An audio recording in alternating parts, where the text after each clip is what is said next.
Alright guys, we are here live with the Crowsnest as they take on Talladega here in the Monster Energy cars. I was out on track earlier. Track temp right now is sitting about 86 degrees. Temperature's nice and cool. Should be a very interesting race. The 36 car is going to sit out this time, and Ernie Irvin, aka me, is going to sit up in the booth here tonight. It's going to be interesting to see how long these guys can push each other before temperatures become a factor here. But if anything, we got 100 laps to go tonight, limited fuel, and we've got a big field here, so y'all get ready for some amazing racing coming up here in less than half a lap.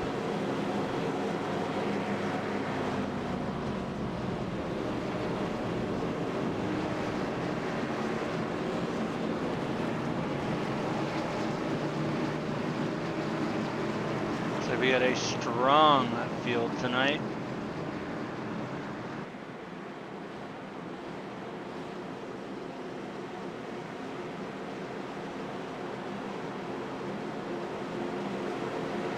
Pace car makes its way through turns 3 and 4. It'll dip down onto pit lane here. These guys always go on green. No 3 wide to the backstretch. Second gear always. So as the pace car makes its way out, they've got to make their way through the long tri-oval here to the offset checkered stripe here. So we get ready to see that Mustang pace car drop down. As it does so, the 44, and correct me if I'm wrong, that should be David Anderson, is going to lead us to the start here.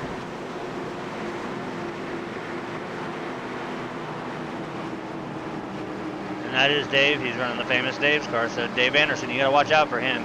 He's fast here. There's also a lot of fast guys. You got to watch out for the 007 Hornet too as well. You see him there, third car on the outside line. Green flag is out. We are underway here. 100 laps to go here tonight at Talladega Super Speedway.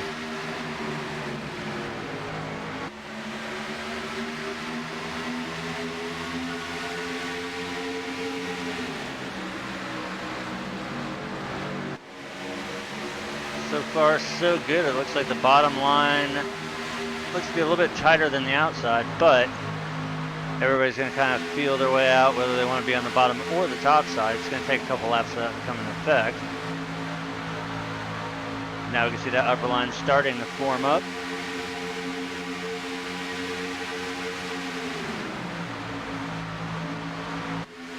To give a shout out there to the 17 of JD Crow running the old Ernie Irvin Kodak paint scheme.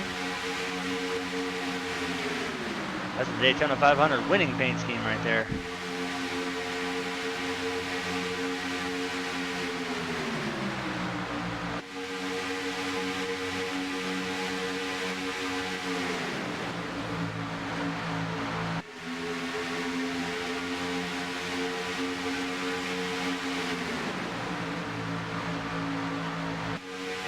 A little bit of shuffling going on there. That's the 17 of JD Crow there. He's going to dip it out. So it looks like we are going to go 3 wide here in turn 3.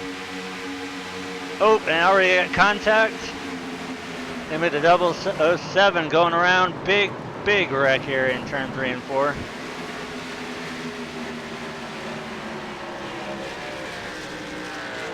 Now, normally I hate pulling up this screen here, but I want to go to the 007. We're going to back this up here a lap. And then we're going to slow it down for the replay. I really do not like having this main screen up here, but unfortunately our TVO is a pain in the butt. But we're going to see what happens.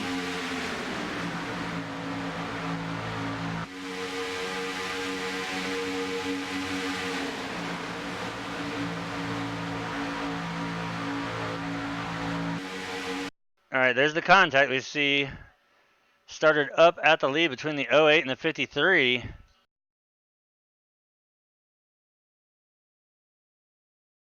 See, Horner makes it clear there, but it looks like he gets turned from behind there. See the 14 involved as well.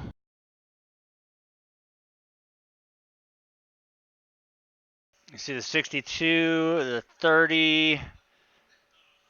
A lot of cars involved here.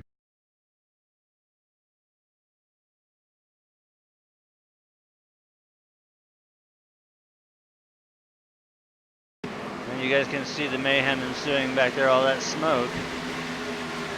That was a big wreck as we were only a couple laps in this race.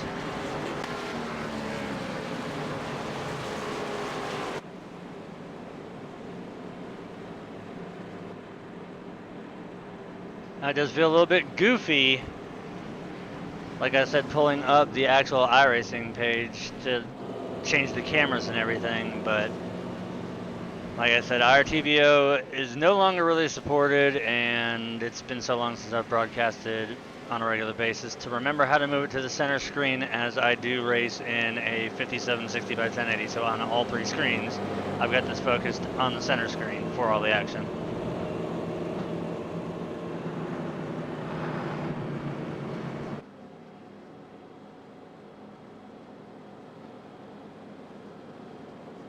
So early caution here at Talladega. Let's ride along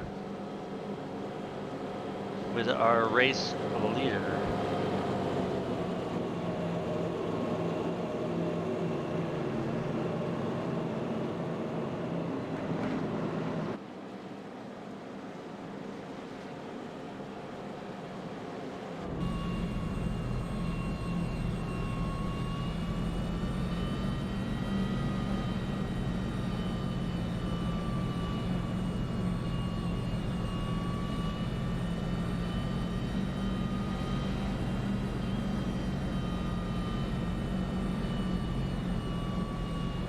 We can see several of the drivers opt in to change their offsets here.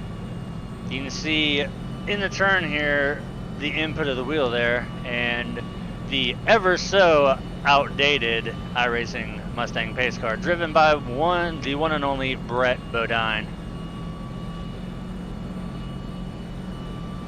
Now the only question is, what beer did they pay Brett off with tonight? Last time I know for a fact it was Pabst Blue Ribbon because I bought it myself. I'm betting tonight he's drinking Miller High Life. We're going to be at Talladega all weekend here with the Crowsnest, so he's drinking the champagne of beers. Personally, I think Miller High Life is disgusting.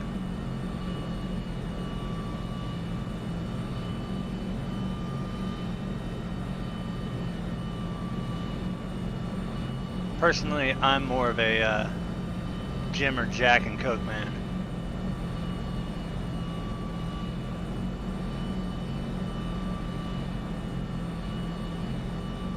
So we wait to see when the lights on the iRacing pace car are going to go out. We will go at least 2 more laps.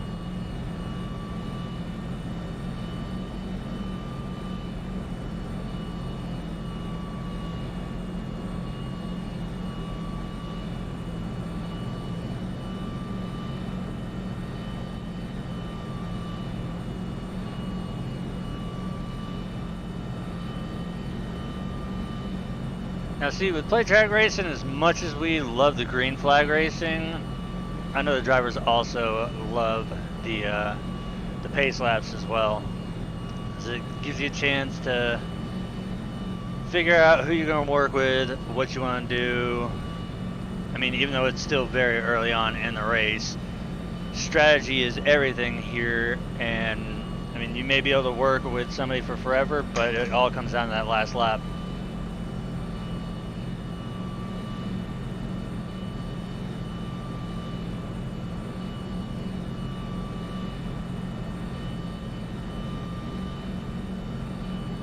Now the caution laps here are bad, but there's 2 other tracks that the caution laps are even more brutal at.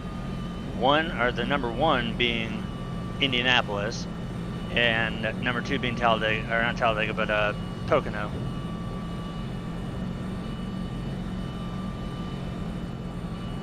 Now tonight's race is brought to you by Pull-Aparts, where some of these drivers, after they run out of fast repairs, might need to stop by and get some parts for their race cars.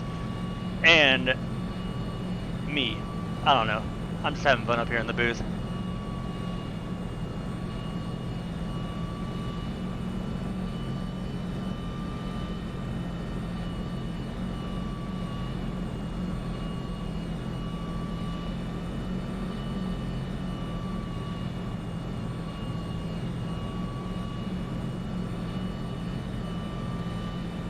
Alright, so hopefully we will see the lights go out, we'll double them up, and we'll get ready for a restart here.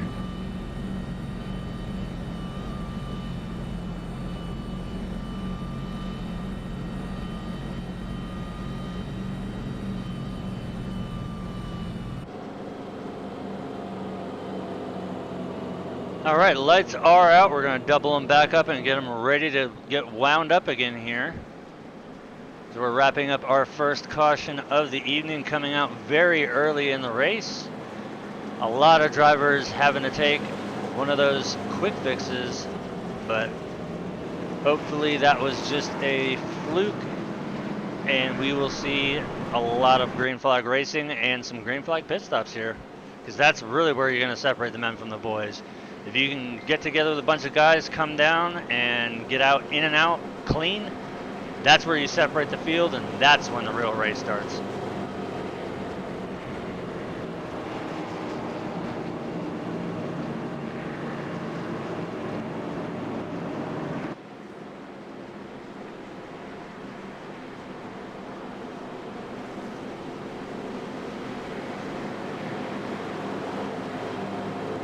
It'll be 94 laps to go at the line here. So we get a good look here at the field making their way down the backstretch into turn 3.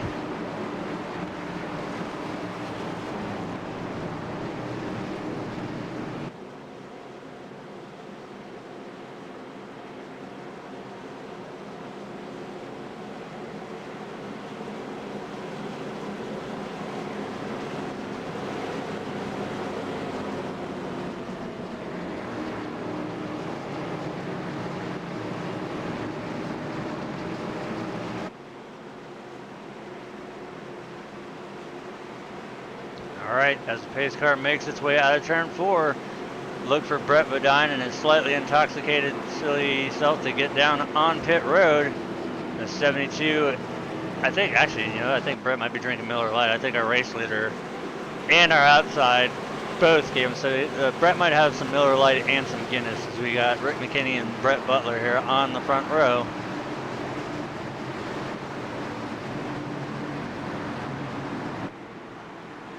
Making sure I was on live there. Alright, green flag is out, and if we do get a caution and you guys do hear some obscenities come out, that is because I am running the Jimmy Johnson cuss pack, spotter pack, so pardon the language if it does come into play. I really don't think it will though, hopefully.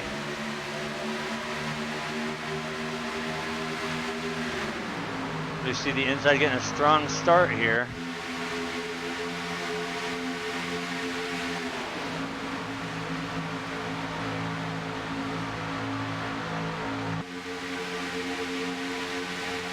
We see Gabe Butler still trying to hang on the outside, being pushed by the 01. Also got the 3 there of Paul Crumry rocking. I wish I remember what his sponsor was, because he's got his card done up on all of them. I've seen it a million times, but at the line, it's going to be McKinney there by just maybe a spoiler.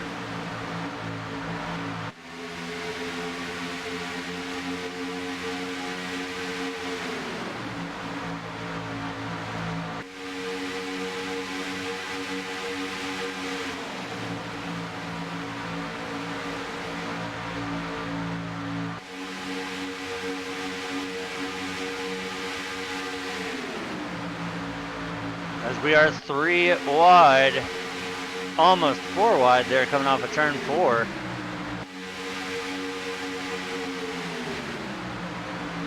And now it's time to go to the yeah, that's right, C-Hag ammunition. Thank you, Marie.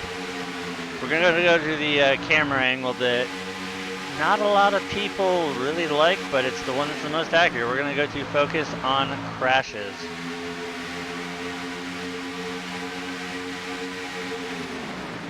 Let's see where that puts us in the field here. As we are 4 wide momentarily there on the backstretch, we see that the 82 machine, as in front of him, there's a gaggle of cars making their way as they are still 3 wide going through 3 and 4. Looks like we got a car that made a little contact with the wall there.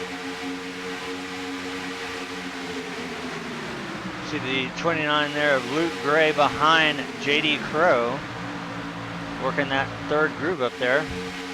So the 78 of Donald Stewart. Now most of the guys in here, I know them specifically by their car numbers. So forgive me for the ones that I don't know if I just call them out by a number, and some people I call out by name. As my dog barks in the background. They're continuing the 3 wide action here. Looks like we've got 4 cars up on the top lane. We've got a solid center groove and a good bottom lane going. Cody, the overlays are screwed, glued, and tattooed. I need a... Oh, we got another wreck going on here in turn 3.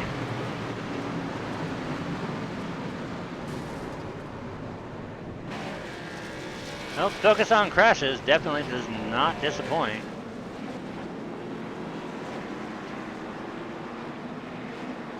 So that was the 14 that called that, so we're going to focus on him, and we're going to go back a lap and see what happened.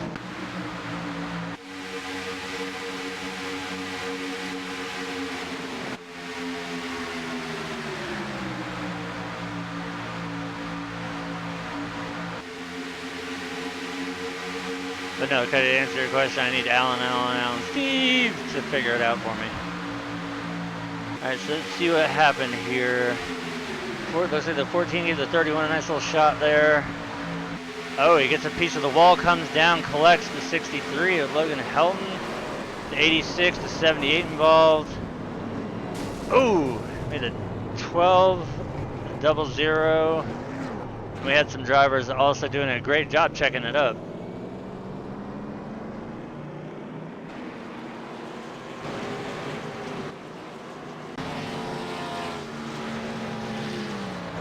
We're going to go back out to the lead here.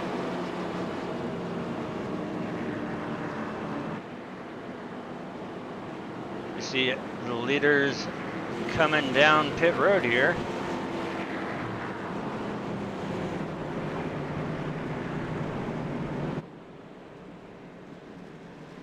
Oh, it's so weird having to use the iRacing controls and have that popping up over and over again, but I'm going to get our TVO figured back out again, or I'm going to start messing around again with ATVO and get that going again to where it doesn't look amateur. You see left side's up. Looks like 2 tires there for the 72.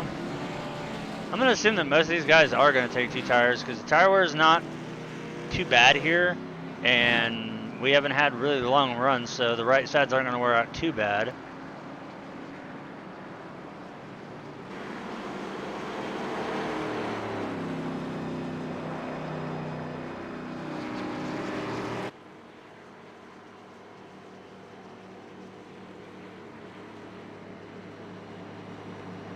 Alright, so now we've got on most exciting.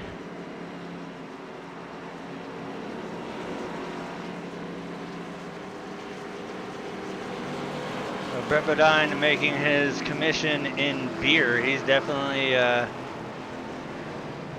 going to be feeling pretty good tonight.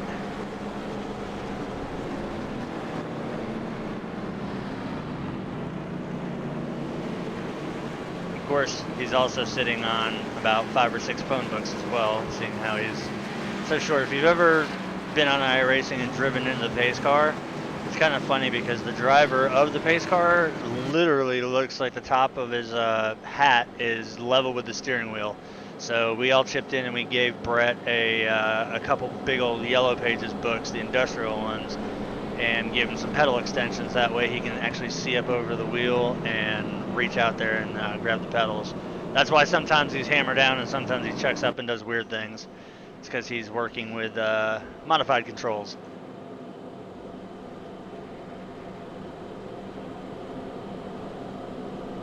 But it's Brett Bodine, he doesn't care either way.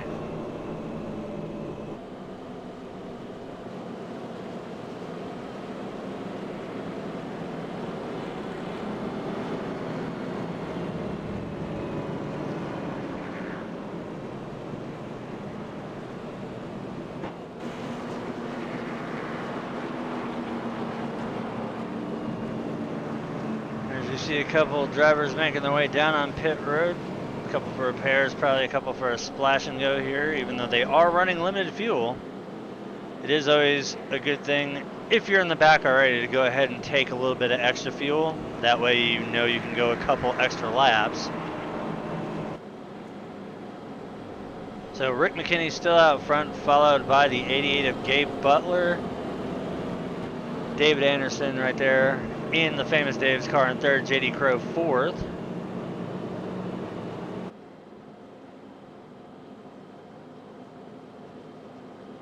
And this is where the overlays are really coming in handy, because I could see P1 through the end of the field, as I got my dog Millie trying to commentate too.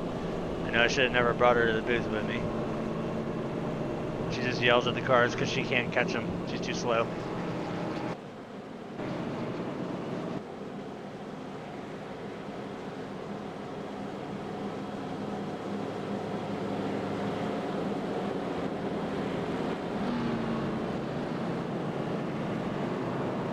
So hopefully we see the lights on the iRacing pace car go out this time by, and we double them back up again for the restart.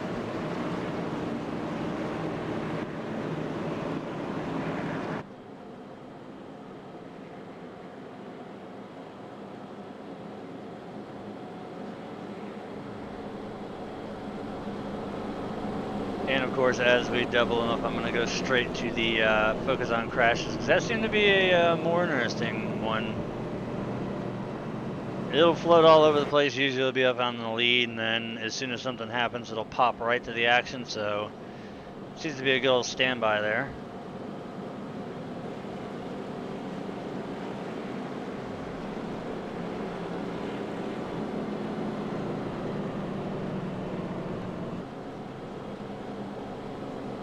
So this is bothering me so much, having to keep hitting the space bar to pull up the iRacing in-game controls, not having the professional overlays up.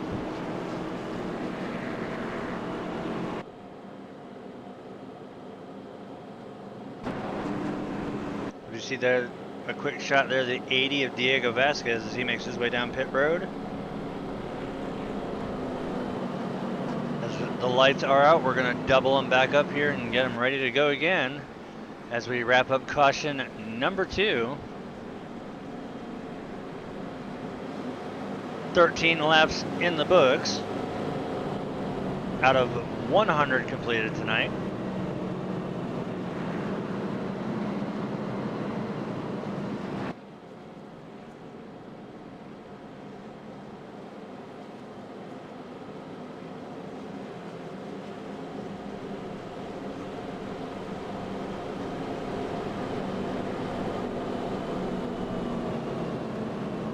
A good shot there of the Sinclair Camaro driven by, we're just going to go ahead and use the goofy name, Luke Gary. That's Luke Gray.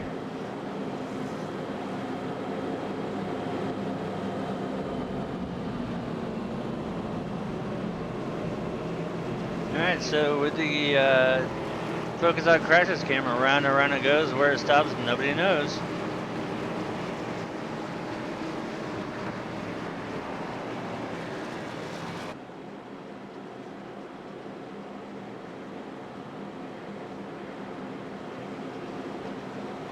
Pace car makes its way here into turn 3 and 4.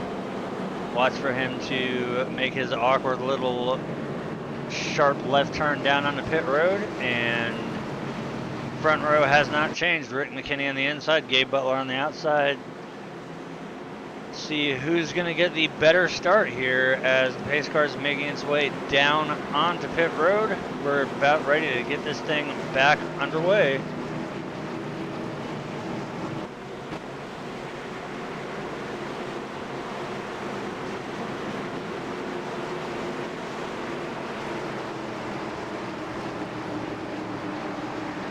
As a driver too, this is the most hectic part of a restart, is having to drive all the way through the tri-oval till you get past the end of pit road for the green flag. As they are in the restart zone right now, green flag is back out, we're back underway. It looks like the 72 Gets a great jump off the start.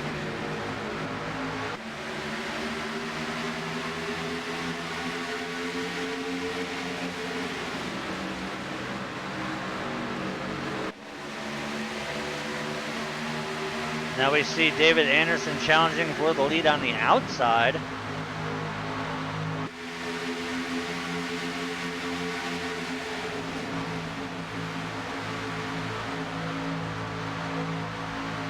See a lot of shuffling going on here. Outside line not quite able to do it just yet. They got to get a few more cars lined up and going here, but they do have 3 more getting ready to stack on to the front 3 on the outside. So give them about a lap or 2 and we might see that 44 machine trying to make a move around the 72. But here at the line, it looks like David Anderson is going to lead a lap here. So he got that run coming out of the tri-oval. Now, of course, the inside line will always get the run going into the corner. The outside run will always get it on the outside. Or the exit of the turn, I should say. Now, draft with these cars, it's changed over the years. You may have, may or may not have seen the little thing that looks like a pair of glasses there on the back. That is the new spoiler that iRacing put into effect here along with the new draft package.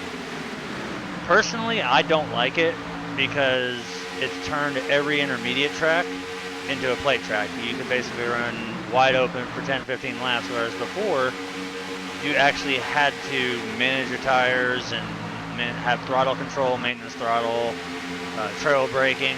You don't have to do that anymore with the new draft package and the tapered spacer that was brought in.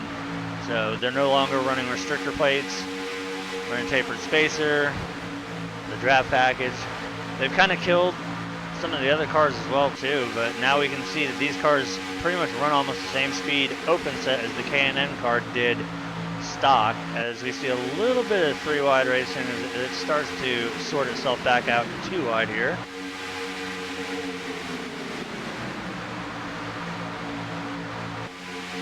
David Anderson out there on the outside line, the 44 machine continuing to try and stay ahead of the 72 of Rick McKinney. Was not able to clip him at the line that time.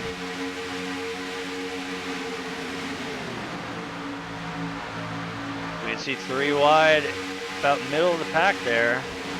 It's going to get sorted. No, it's not going to get sorted yet. We've got about 3 cars there up on the high side trying to make things work here.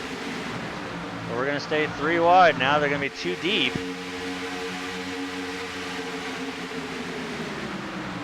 We're still wide coming, there's still 3 wide coming through the tri-oval here. Hopefully we don't see a 4 wide situation, which we almost saw there, but good job keeping it only 3. Ooh, as we see a little scrape of the wall there. Not really going to hurt things, it's just going to slow the momentum down a little bit. As the 37 got just a little piece of the wall, he's able to have a car dip in front of him. That will help them as they continue to stay 3 wide down the backstretch here as we head off into turn 3. These cars sitting probably right around 200 miles an hour going into the corners.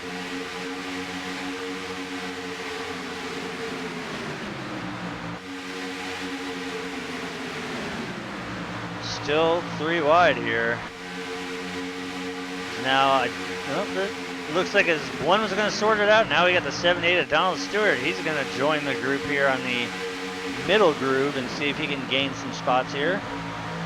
There's 3 cars up on the high side. They need to find a hole to duck in, as we see one of them did so.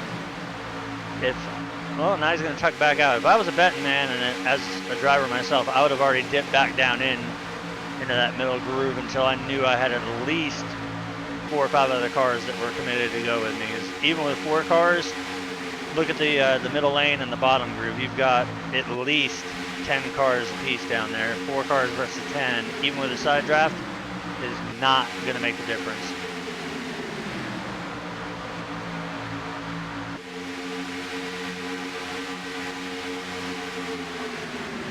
The They're slowly making their way up though, so using the side draft and staying clean.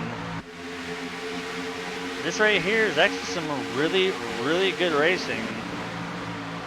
We have no lap traffic, so these guys can race as hard as they want without having to worry about a lap car getting in the way. And I love seeing 3-wide racing here. Daytona? No, Talladega all day long. As we see there, a little bit of blinking going on. This is the 31. He blinked a couple times there through the corners.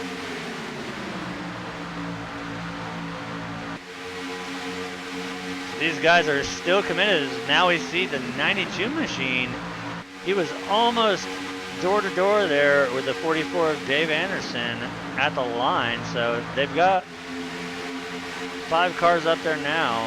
If they can get a couple more up there, I think that outside line might just be a good way to get a spot or two here. But you can see down the backstretch, they just lose so much ground. But it seems in the corner, they can dip down enough, and they're getting basically a double side draft going on.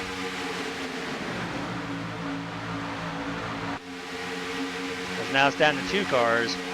So now watch for the 92 and the 13 to possibly start dipping back a little bit. But now the 37 and the 20, as well as the 86, they're going to jump back up to the high side as well. So they'll be back to 5 cars up on the high line. We got 6 cars in the middle lane and the rest of the field in tow down on the bottom, a few scattered in the middle. As you see the 3 of Paul Crumrine making a pass there on turn 2, 3 wide. Is he still going to stay 3 wide?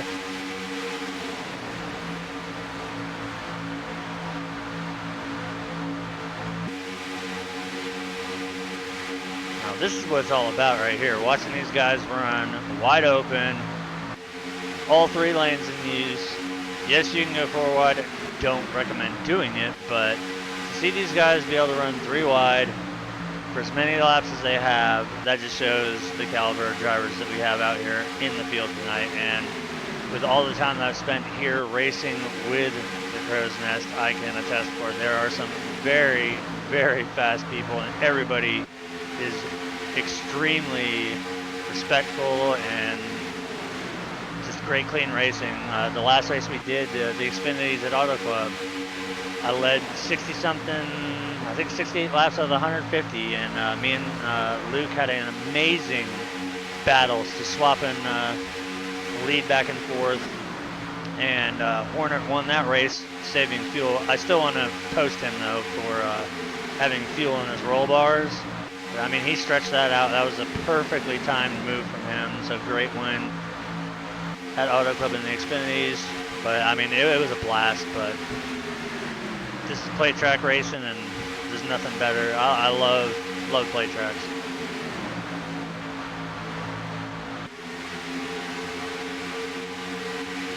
You see Dave Anderson still committed to that outside line as the 3 wide has settled down, and now they're going to be 2 wide, 10 deep.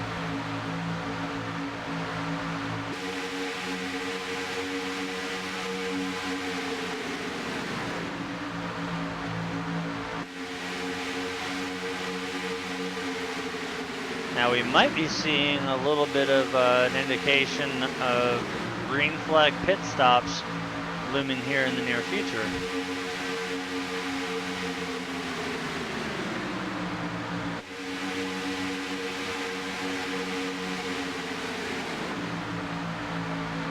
Oh, we got the 13 and the 92 once again trying to make that 3rd lane work. They're going to be joined by the 20 and the 37. So once again, we're going to go 3 wide here.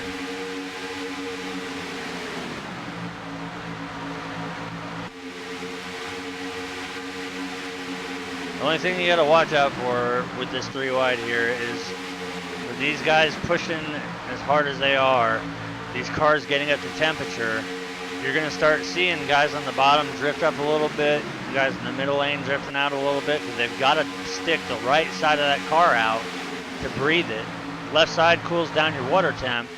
The Water temp isn't usually what gets you. It's that oil temperature, and to do that, you've got to dip the right side of the car out.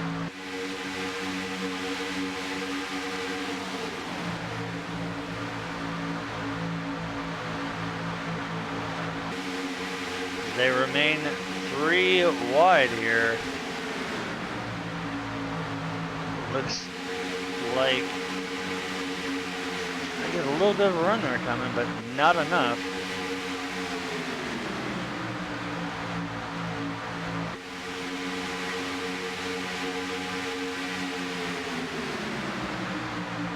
Man, that was awesome to see him run 3 wide for a 3-way battle for the lead there at the line.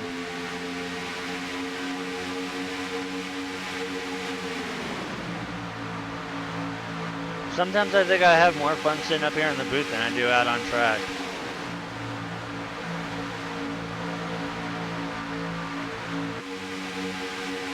Ooh, as we see there, the 17, he had to breathe it a little bit. As he's breathing in again there through the corner. Almost a little bit of contact there between the 17 and the 13.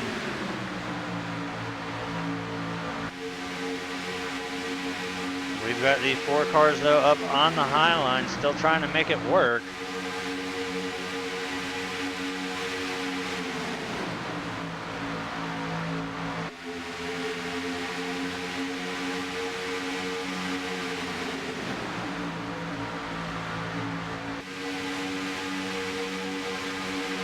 Now, would you believe that this is on focus on crashes and it's basically staying right on the lead pack?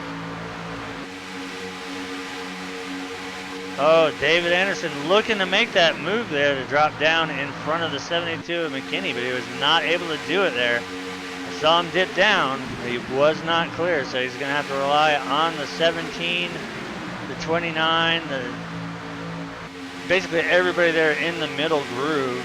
They're going to have to push a little bit harder if they want to start doing the advancement there, and 1 car at a time leapfrog their way up to the front.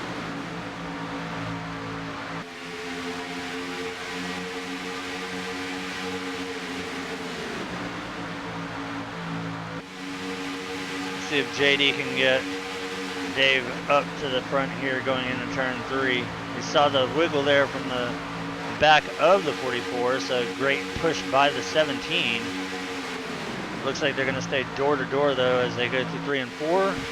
See if JD can get the run off the corner. He's got the 29 Luke Gray behind him, but one thing you don't want to do here at a plate track is push the pusher. Rick able to hang on that time to lead another lap, but he is still not out of the woods yet as he's still under fire by the 44 of David Anderson. Now we see the 29, he's going to dip down to the bottom groove, so this is telling me these guys are getting close to green flag pit stops here. So we're starting to see the middle groove and the top line dissolving and everybody's starting to migrate down towards the bottom. So I'd say we're probably going to be looking at green flag pit stops in the next 5 to 10 laps, if not sooner.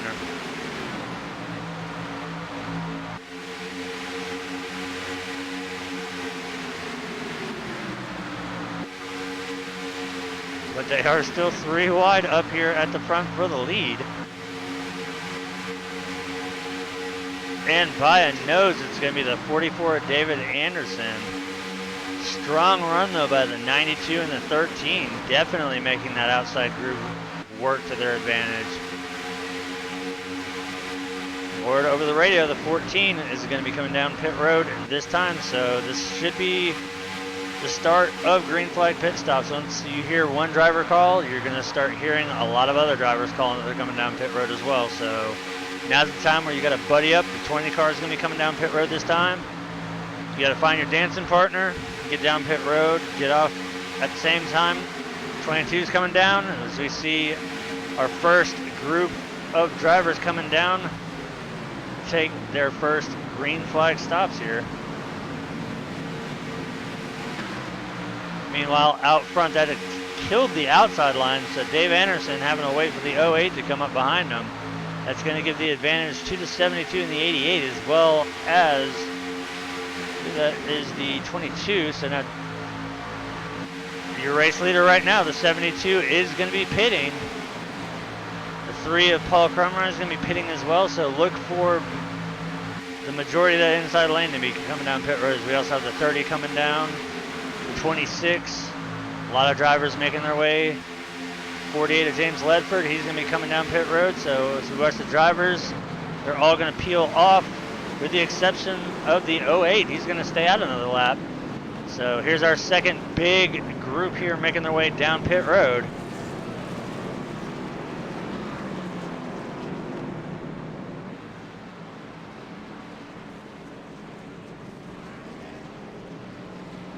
As they make their way around, here comes the group of drivers who have made their first green flag stops, and they're just now coming back up to speed.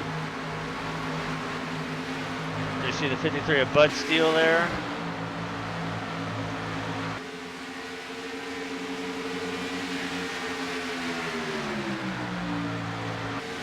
You see right there the 80 of Diego Vasquez as he's going to make his way down pit road. And here's that second group. As right now, this is going to be for the lead as cars come screaming by.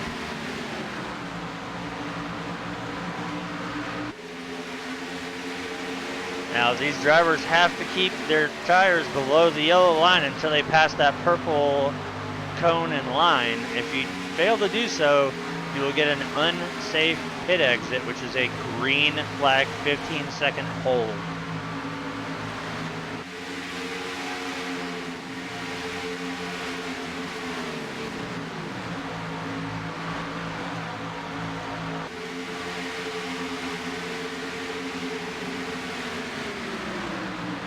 .33 laps, coming to 34 in the books here at Talladega.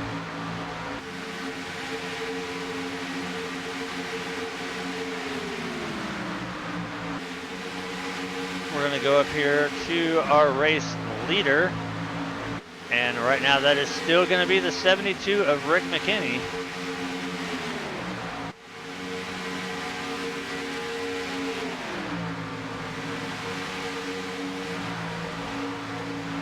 Take that back. It's this group right here is showing the 08 as the leaders. He did stay out longer, but with him being a solo car in between two packs, he's going to get swallowed up big time. So you can see behind the 08, there is a gigantic cluster of cars coming his way awful fast. So the 08 will get some laps led here, but it won't last for too much longer as the pack behind him is gaining something fierce.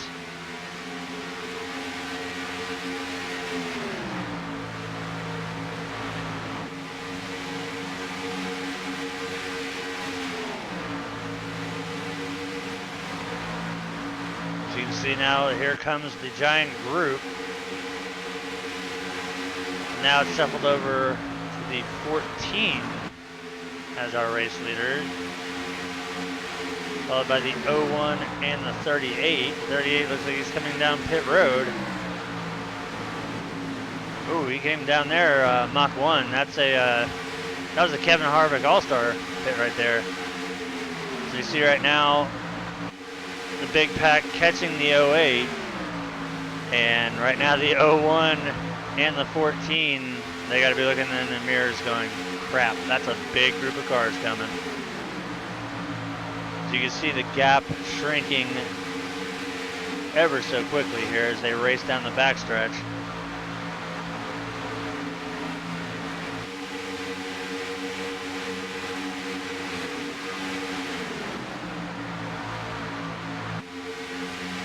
So here we are, 2 cars versus a huge group of cars. Let's see what the group decides to do here.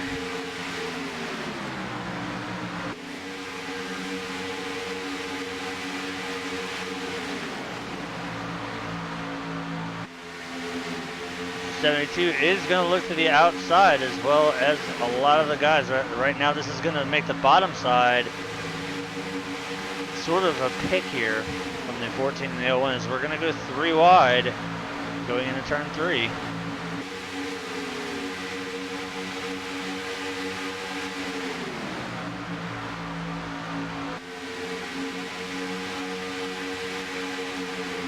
guys no stranger to 3 wide racing here. And so far, looks like the move by the 14, that's paying off for him as he's able to maintain the race lead as he's going to lead that lap. He's got some stiff competition though between the 72 of Rick McKinney and the 17 of JD Crow as they're 3 wide, and we've got a lap car that they're going to be coming up on here. So a good, there we go. Smart move, he's going to drop down to the apron. As I've seen so many times, 3 wide in a lap car and big junk afterwards. But Diego there going to stay down on the apron. That's a class act move right there, so these guys can stay 3 wide here.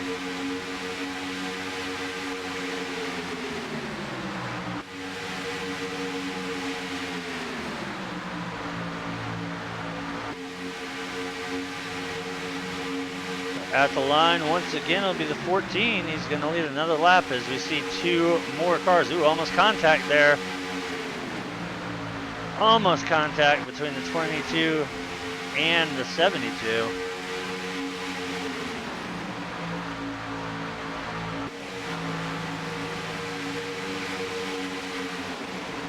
As we can see right there, there's the 2 lap cars. And we've got the whole pack basically 3 wide here.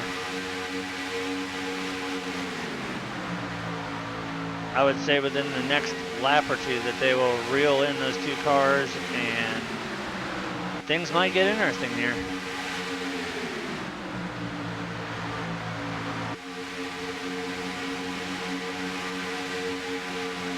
But once again at the line, give it to the 14. See the 72 has dropped back a couple cars. Top lane being led by the 92, middle lane now being led by the 01, the 14 down on the inside. Now the 01 was pushing the 14. Now he's going to make a challenge for the lead as they are rapidly approaching these lap cars. And they are going to stay 3 wide once again through 3 and 4 here. 01 with the advantage coming out of turn 4, but look at that top groove. But my bet is going to be, as we see now, the 08 is going to drop to the inside, but give that lap to the 01. We are 4 wide momentarily there. Wow. Oh, we got to right the 72 goes around, the 31 around as well.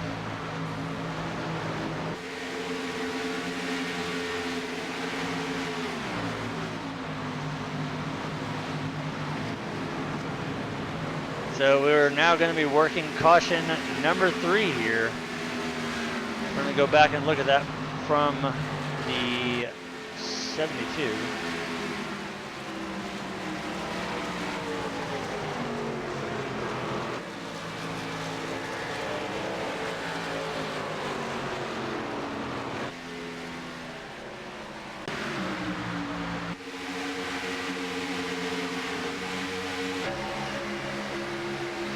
We're going to watch from right there. Looks like he just got clipped by the 00 as we see him spinning around.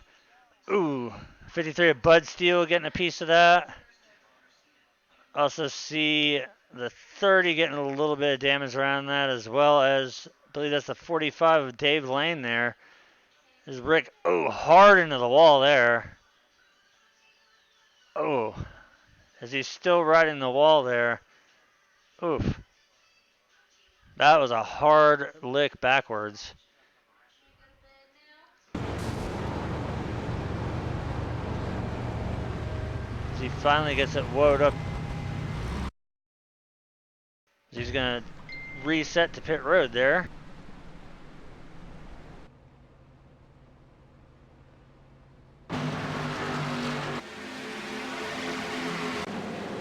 Meanwhile, we go back to the front here.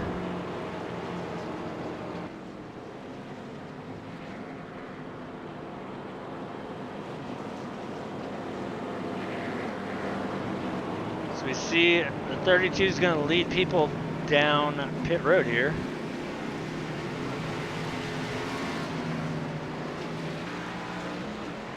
We're on lap 42 coming to 43 here, working on only caution number 3, as we've seen so much 3-wide racing. That caution there was nothing but just a racing incident there. As we see 2 cars are going to stay out.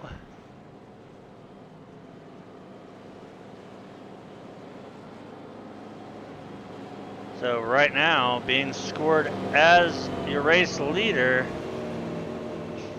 007 Secret Agent.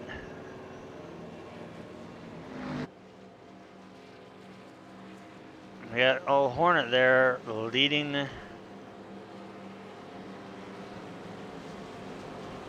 As we see the cars making their way off of pit road.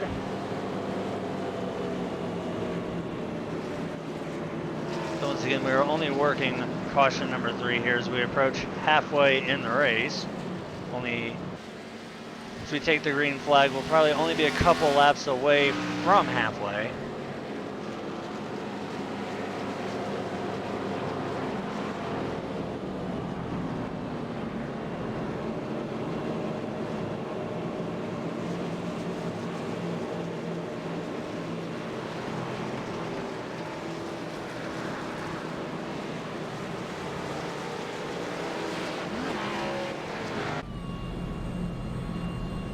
We're going to ride on board with the 007, as right now he is having to get shuffled back here. I don't know if this is going to affect position or not.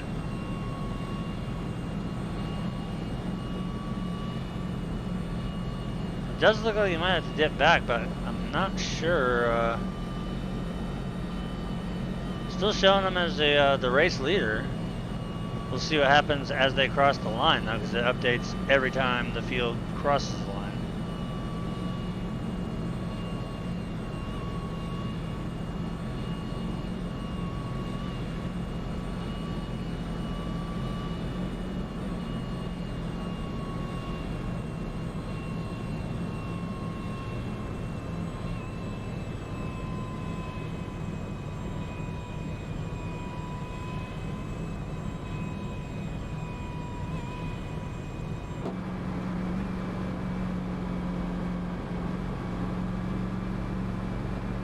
Let's see here.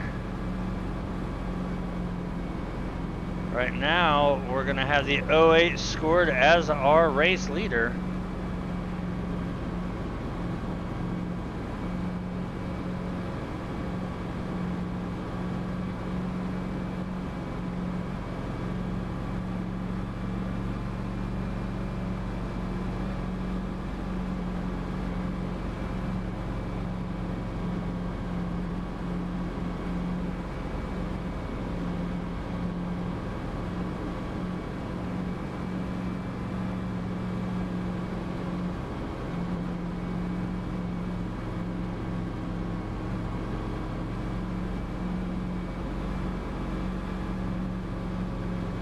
Now see, this is one of the things that iRacing has done that I actually like.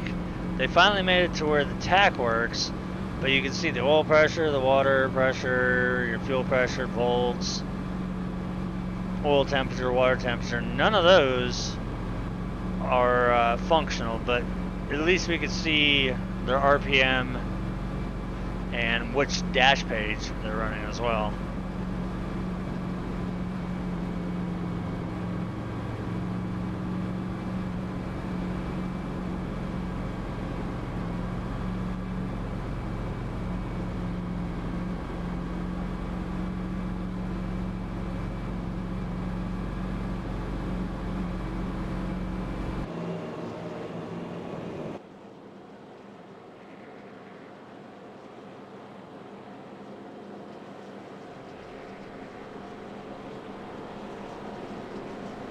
Get a good look here at all the 3D fans as they magically pop up and disappear.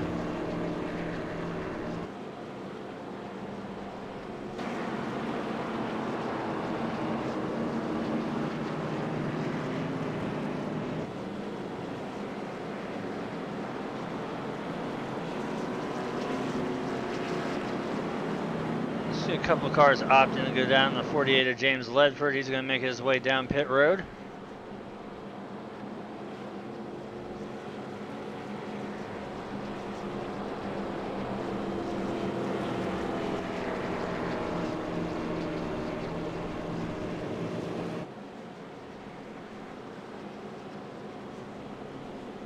lights are out on the pace cars, so he's got a lot of guys that are going to have to stay on the bottom line. So right now, that outside line, there might only be a couple cars.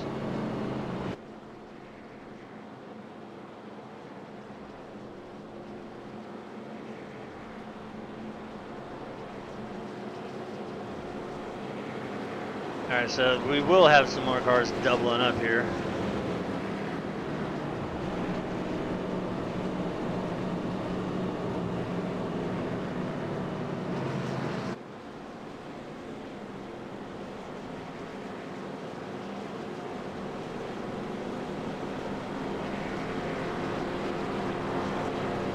As the pace car makes its way down the backstretch, everybody's going to get doubled up as much as they can here, and we'll get ready to go as we wrap up our third caution here.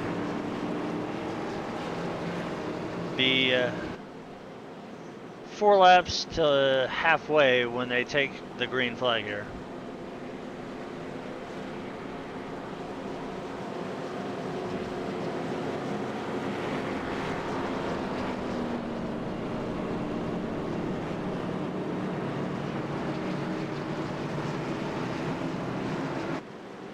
Alright, so we got the 08 on the inside, the 14 on the outside, the 88 and the 17 in the next groove, and we got the 63 and the 01. So here we go. Pace car is down. The 08 going to lead us through the tri-oval into the restart zone, and we'll get the green flag here as we get ready to get back underway. They are now officially inside the restart zone. As those 2 hash marks on the wall, there's the green flag. We're back underway here at Talladega Super Speedway with the Crowsnest Racing League. Looks like an pretty even start there between the 2 rows there. Good job, everybody, staying nose to tail.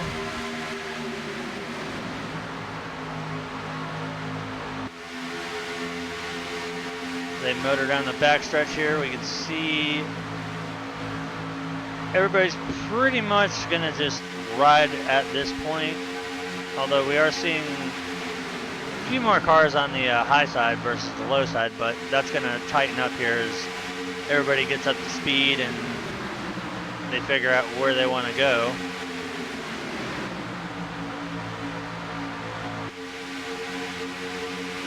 There's going to be a drag race at the line. And that one's going to go to the 14 as he was able to lead as they cross the stripe. As now we see, I believe that's the 53 there, Bud Steele. He was 3 wide for a moment. See if he's going to dip back down. He will do so.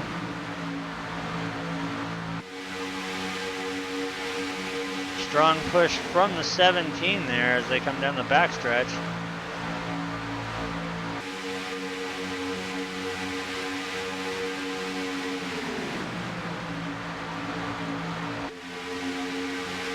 Wide again as we see the 53 staying to the outside. He might have a little bit of damage there, and he's just allowing these guys to go by. That, or he's just playing it safe in case we have another bumper hook. But given the way the race has gone so far, all that 3 wide racing for at least a fuel run there, getting a set of green flags in, I think pretty safe bet we're not going to see anything happen here for a little while. Still a lot of race to go, and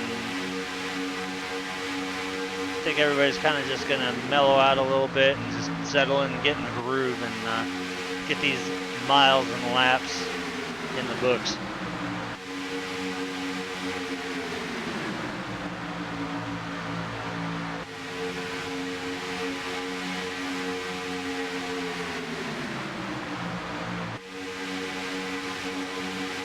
See the 13 hooking up with the 53 of Bud Steele there on the outside.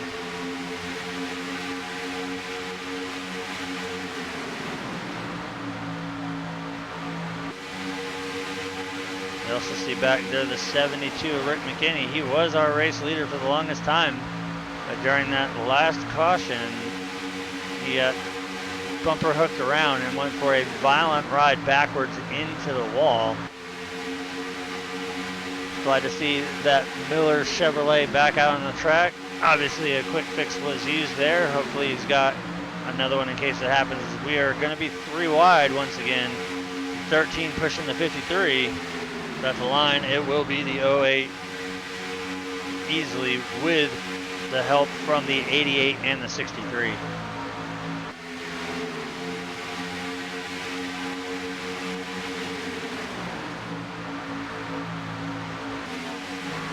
Now we're starting to see that third groove getting more defined, as we might be seeing a repeat of what we just saw before the caution came out. Now we see the 17, looks like he was floating up towards that high groove. I think he's going to stay down in middle lane.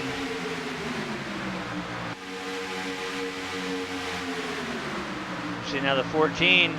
Oh, we got a wreck there on the front stretch. Oh, narrowly missed there. So the 11 and the 044 there. So now we'll be working caution number 4. Both of those guys there did a great job locking down the brakes and minimizing the collateral damage there. I did see some sparks, but I think that might have been a net coat.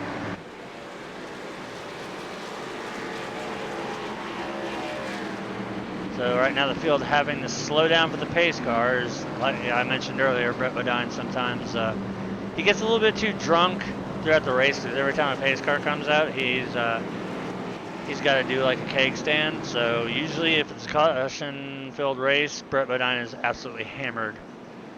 But as he is now in control of the field, it looks like the race lead is going to go to the 88 of Gabe Butler.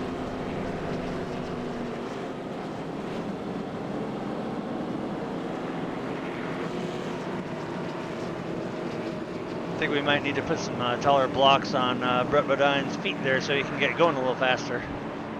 That, or we might need to cut him off for the night.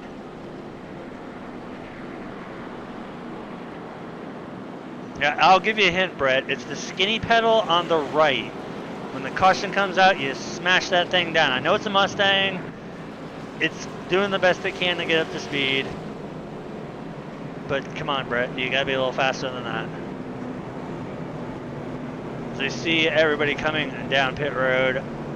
Obviously going to take either 2 or 4 tires and fuel. Now, being under caution and with it being Talladega, I'd always be the person to take 4 in fuel. Usually I won't run a windshield tear off just to save a second, but see left side's going up on some of the guys' cars. I think we're going to see mainly just a lot of 2-tire stops and fuel.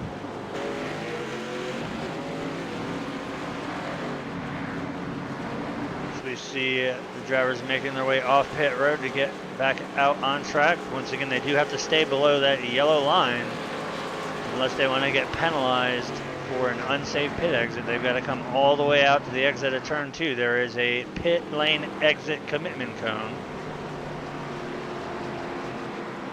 We'll get a shot of it right here as they come around. You can see right there's the line and the cone. They have to come past that stripe before they can get out onto the track. Now see, right there's the perfect shot. You see how low Brett Bodine's sitting? And that is with 2 phone books under his butt.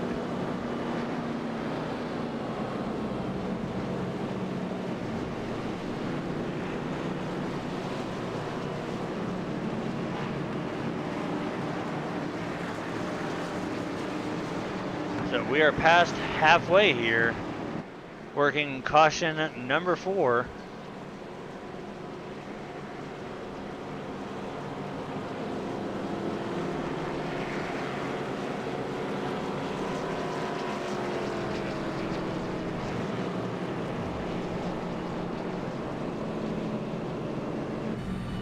We're going to ride in cockpit here.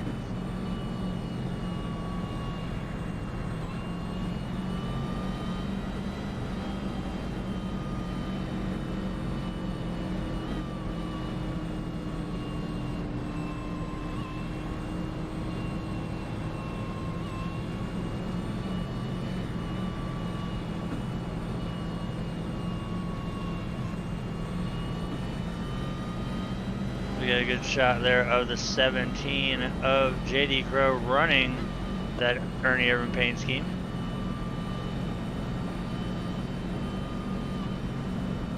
This is going to cycle around through drivers here.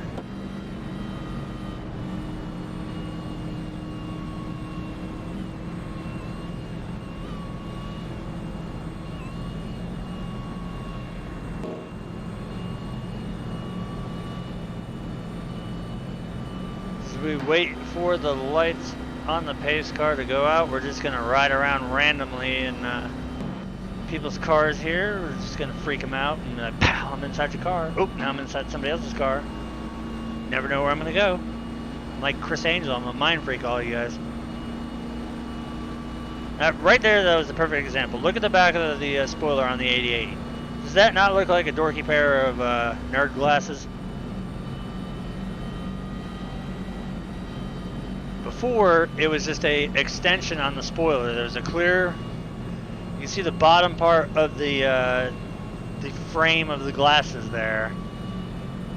That used to be the regular spoiler, and then they had a clear spoiler on top of it. Now they put the nerd glasses on it, and I'm not a fan of it. It's only at the restrictor plate track, so it's only Daytona and Talladega, but it is so weird looking through nerd glasses, or if you want to call them like double pane windows. It's just weird that they would do that.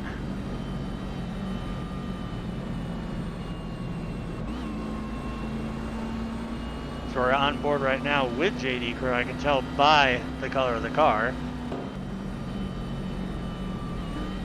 Like I said, I'm just mind freaking, man. Just going around from cars to cars. Next thing you know, I'm gonna pull some David Blaine. I'm like frozen in a block of ice, but yet I'm still talking.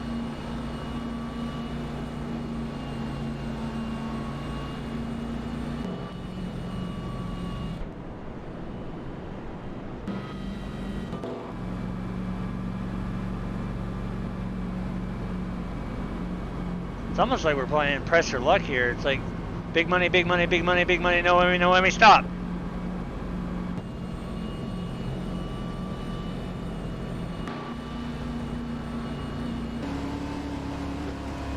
We see some drivers making their way down pit road.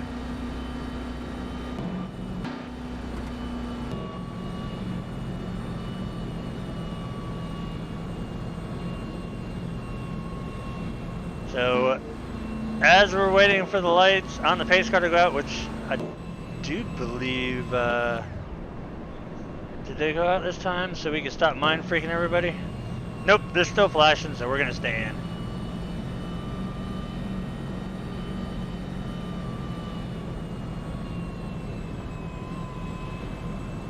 He's kind of hard to tell up here, though.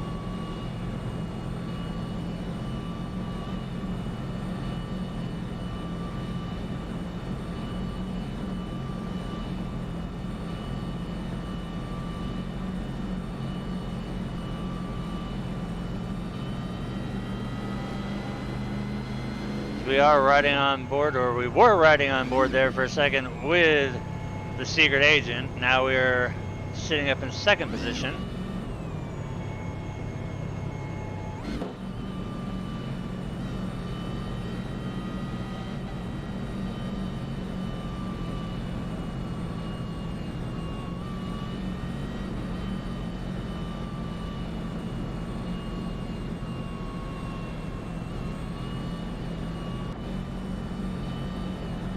Alright, let's see if Brian can get us an inside view of Brett Bodon's ass as he gets in here.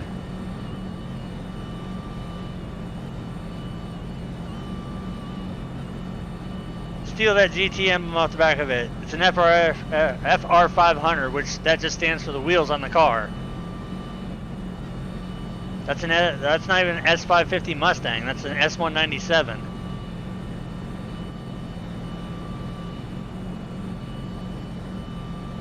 Get up in there and rattle Brett's cage. Oh, I can almost see his stubby little head. Where is it?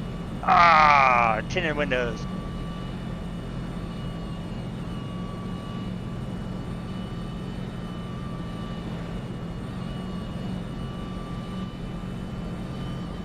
And oddly enough, those are not even FR 500 wheels either.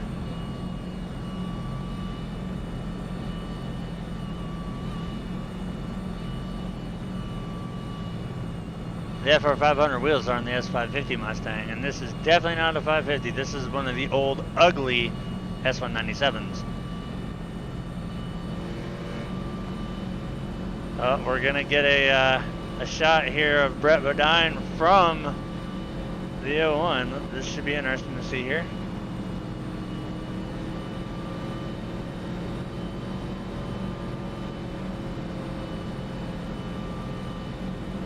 Surprised Brett was able to go reach over there and grab the switch to turn the lights off. So we'll have 44 laps to go when we restart here in less than 3/4 of a lap as they're making their way out of turn 2.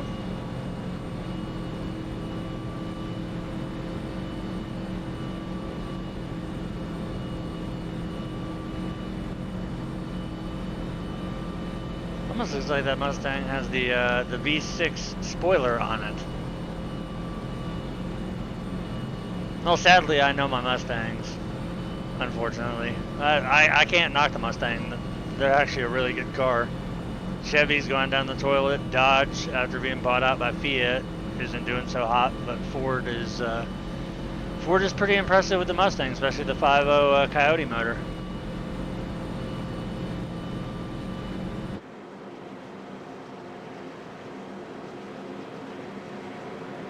But as the pace car makes its way into turn 3 and 4, we're getting ready to restart the race here. Once again, it is a long, slow second gear ride through the trial until they hit that double hash mark on the wall, which signifies the start of the restart zone.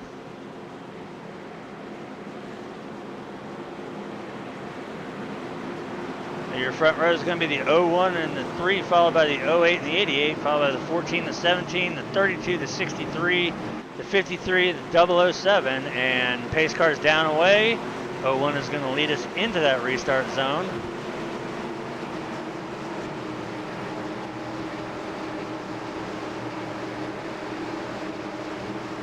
As they come up on it, look on the wall right there, you can see the double stripe. That is the restart zone.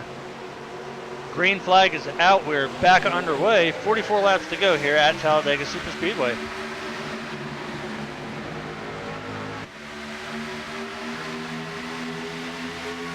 We see Paul Crumry getting a great restart there with the help of the 88 of Gabe Butler. As you see Gabe glued to the back end of that 3 machine.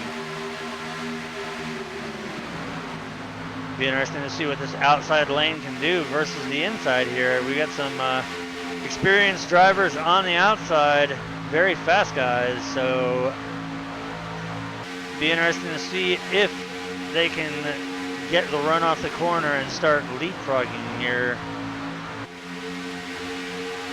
You gotta watch out for those 3 guys there on the outside.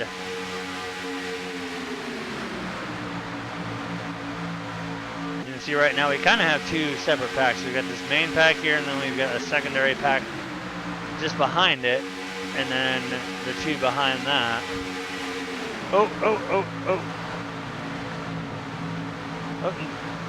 Little contact. Caution is not going to fly.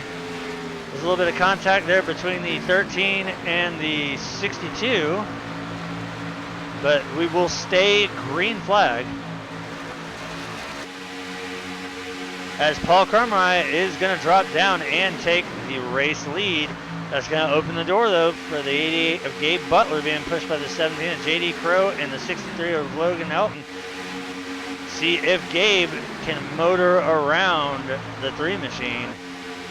So you can't rule out, there's a lot of strong guys there. I see the 007 of Hornet. We got the 53 of Bud Steele there. You see Gabe got a little bit of a run there, but not enough to clear the 3 car just yet. But you can see the 17 glued to the back bumper for that number 88 Guinness. That's the fastest beer I've ever seen.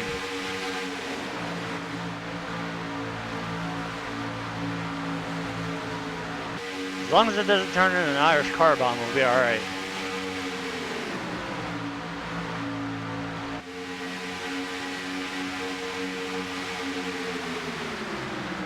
As they make it into the trial, well, let's see if that outside line can get a decent run going into turn 1. As now we're going to see The 53 and the 20 jump up a groove. So that's going to stall the momentum a little bit unless that outside line can utilize the side draft here.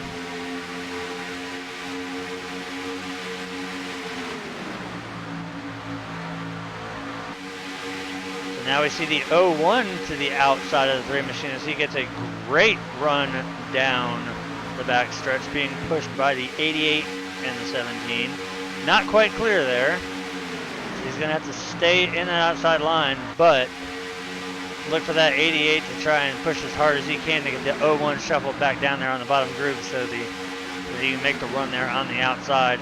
Right now, this is a great opportunity for the 17, the 63, and the 007 to kind of back off just a little bit and get that oil temperature cooled off just a little bit, as Gabe's doing all the dirty work right now, trying to get the 01 pushed up, as we're 3 wide towards the back of this front pack. I'm surprised I haven't stepped on my tongue yet tonight. There's so much action, and I don't know, I guess my inner Darrell Waltrip is kicking in again.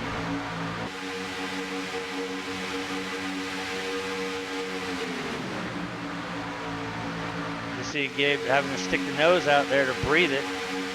Once again, the left side of these cars is the radiator duct, the right side is the oil cooler duct. So every time you see a car dip out to the right side, they're trying to get some air into that oil cooler so they can get the temps cooled back down, and we don't see any motor detonations here, which is very easy to do if you stay sucked up against the car behind you for too long without breathing it. And yes, I said all that with one breath. You can see a little bit of blinking there. The 63, it seems to be stable now. They're going to go 3 wide into turn 3. We got the 20 and the 53 up top.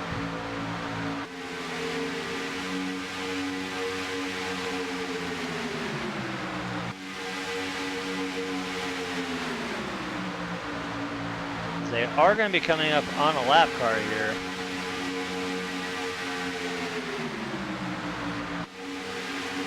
Close, but once again, score that lap for the 3 of Paul Crumry.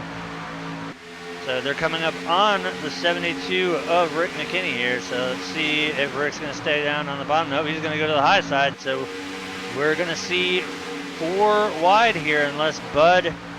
Well, now we got 3 cars up there now. So these guys are going to have to be a little careful here.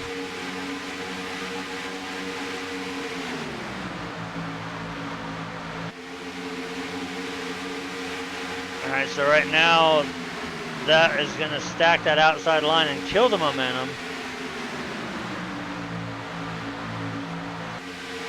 But they'll be able to hook back up, and they're still last into the draft. Right now they've actually got a good opportunity where they can recharge their running once they get up to the tail end of this pack here. They can go ahead and make a charge for the outside again. They were making that outside line work. So that necessarily wasn't a bad thing. It's just they need to get a little bit more tightened up so they can make that hard run.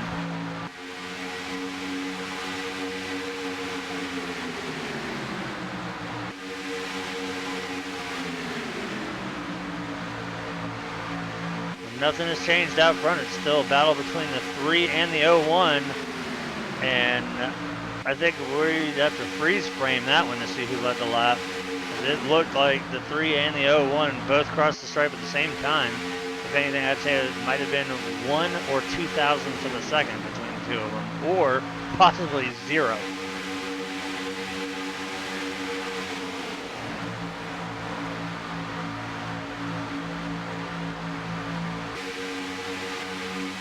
See the 20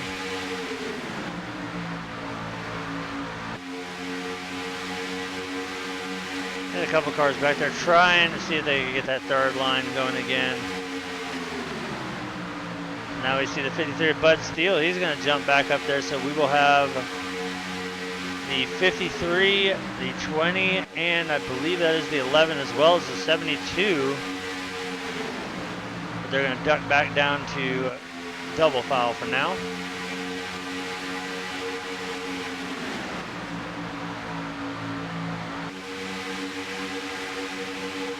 We're working lap 65.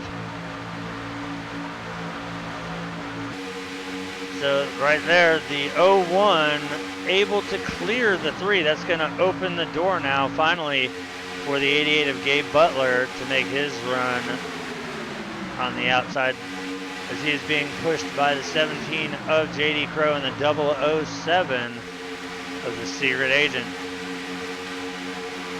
You can see the run they get there at the line. Butler's going to lead that lap. Can he clear? He will do so. He's going to drop down. That'll open the door now for the 17 of JD Crow as they come off of turn 2 to capitalize on the run off the corner. Let's see if JD can make the pass complete down here as they head down the backstretch in the 3, as we're going to go 3 wide. JD able to do so with the help of Hornet and the 007. So now the 17 will be your leader on the inside line. Hornet's got the 044 and the 63 behind him, as well as the 53 of Bud Steele. And now we also see the 32, the 78, the 11. Looks like the 20 and the 72 are going to have to fall in line in the back of the middle group here. 11 has already done so. The 20 is going to fall in behind them. We'll go back to double file racing here. Now we see the 53 back to the outside. It's heard through the radio that the 01 is going to have to dive down pit road with some fuel here shortly, so this should be interesting.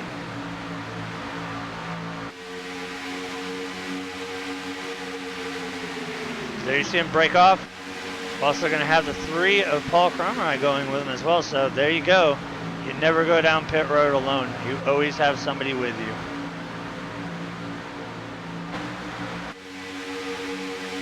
So JD Crow, your leader there in that 17 Kodak machine. 2 is outside the 007, Secret Agent Hornet, as he's going to try and make his move, being pushed by the 044 down the backstretch.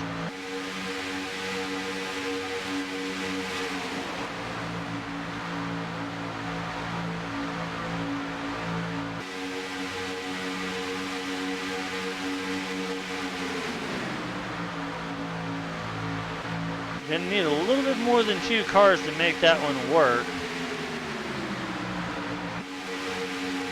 But then again, I could be underestimating the hell out of everything. I did at Auto Club. As you can see, the side draft in full effect and the help from the 044 there. He was almost door to door with the 17 with just 2 cars, as now as the 32 is going to catch up, as well as the 20 or the 78 and the 11. We'll have 4 cars on the outside, so this should give Hornet the help he needs to try and get around the 17 and take over the lead on the bottom group here. So we are working, it'll be 30 laps to go at the stripe. We're starting to get down to the final phase here of the race. We've only had 4 cautions so far, and with a 100-lap race at a 2.66 mile track, can't really complain about that.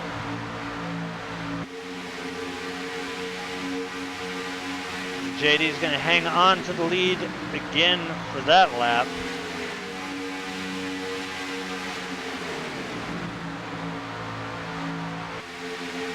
But we're actually going to focus here on the battle for the lead, because this is going to heat up and get pretty interesting here.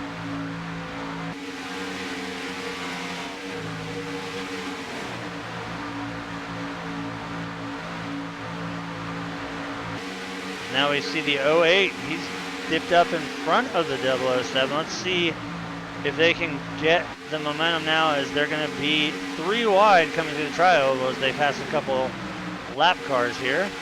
That will be the 01 and the 3. Just had to go down pit road for some fuel, but luckily they went together, so they're going to be able to run and latch on to this lead pack here, as right now you can see Hornet pushing the 08. Almost had him clear there. 044 helping as well too, as I'm hearing over the radio. Oh, as we got the 3 and I believe that was the 45. No caution is going to come out. But that's definitely going to hurt the 3 of Paul Kramer as he just came down pit road.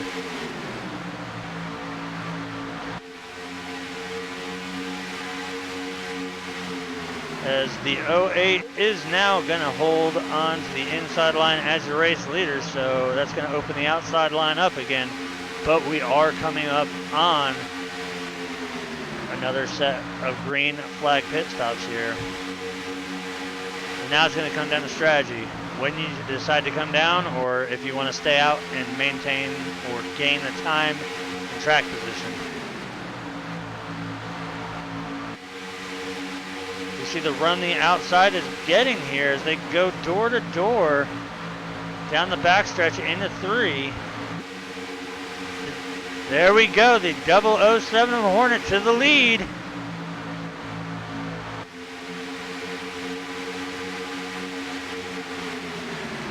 But we've got some strong competition here as we got the 32. I believe that's Matt Cook pushing the 044.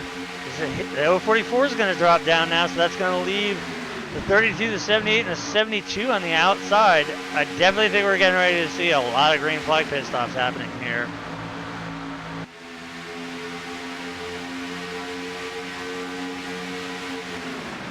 A lot of moving and shaking going on here. It's going to be interesting to see how these upcoming pit stops work out here, because this could be what makes or breaks the race as long as they stay green flag the rest of the way. And I'm going to knock on anything that's actual wood, seeing how my desk isn't made out of wood. So we got where the 14 is coming down pit road. You see the 044 coming down pit road as well as several others. But as that happens right now, that will hand the lead over to the 007.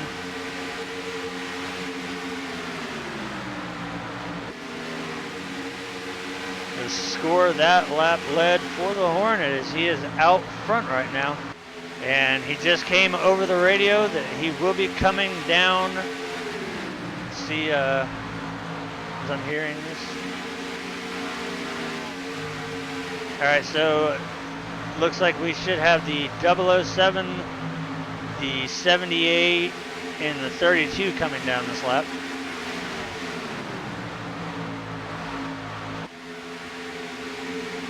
We've got a lot of guys coming down as we see the front runners coming down.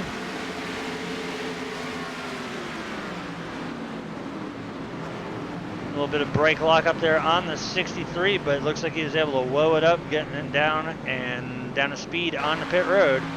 So this right now is the lead right there, as we do have a couple guys. As right now the 08 being scored as your rate leader. He's coming down pit road, as well as the 62 of Les Levy.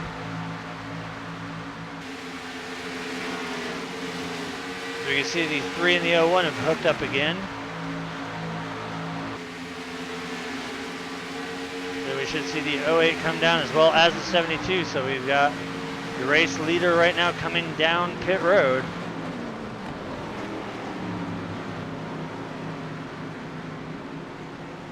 Now as we start winding down the laps here, the moves you make and the calls you make in the pit stalls are what is going to definitely determine how you finish this out. We see a group of 3 cars making their way off.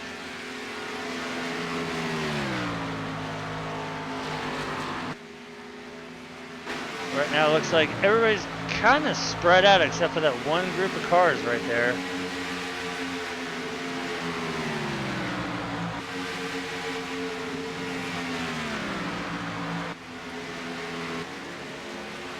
So right now the 08 still holding on to the lead, but he's got to get up to speed.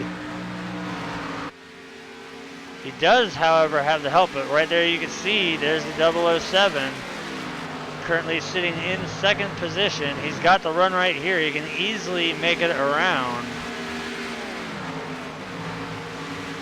See what we're going to have happen here. I think right now the safe move is we're going to see the 007 stay behind the 72, and oh, we got a caution out on the track, so that's definitely going to help things out as the 08 is going to maintain your race lead, the 007 second. Not quite sure what brought that caution out.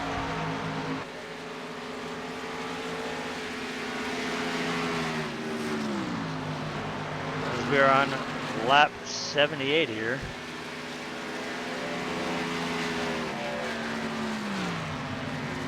Alright, so it looks like it was the 00, so we're going to wind it back and see what happened there.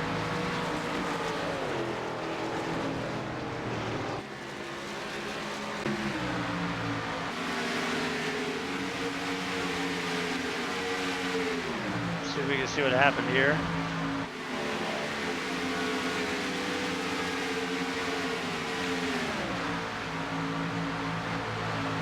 Keep your eyes on that Budweiser car right there.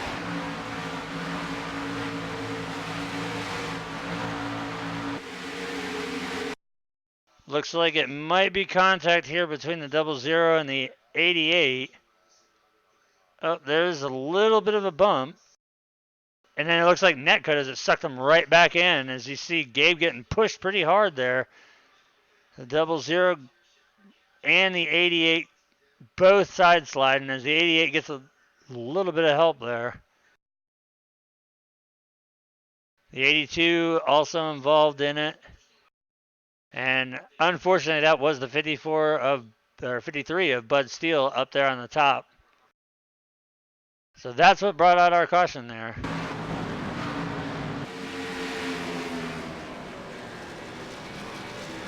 As we also see the 3 getting involved a little bit. Ooh, and more contact there. Ouch. So this is actually going to balance out the playing field.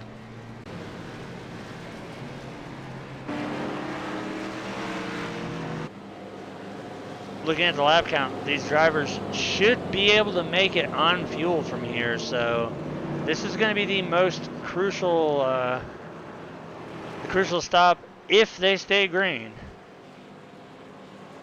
As right now out front, we got the secret agent himself. And there might be a lot of drivers. Yep, Bud was in that. He got into Gabe there as he got turned around sideways. So unfortunately, Bud got the outside wall after T-boning Gabe while he was net-coated sideways with the 00. So unfortunately, that's, I think, the third or fourth time we've seen the 53 involved in something that wasn't even his fault. Just a victim of circumstance. Took me a second, but then when I saw the paint scheme, I knew that was Bud. So you can see that he was down there on the apron. He's got some heavy damage to the right rear of that car.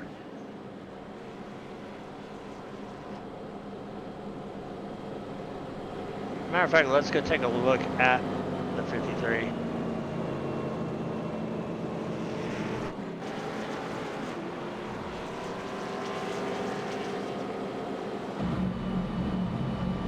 Oh, I gotta respect that right there.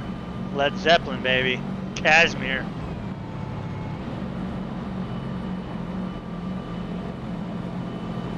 Looks like he did have a fast repair because that car was kind of tore up from the floor up.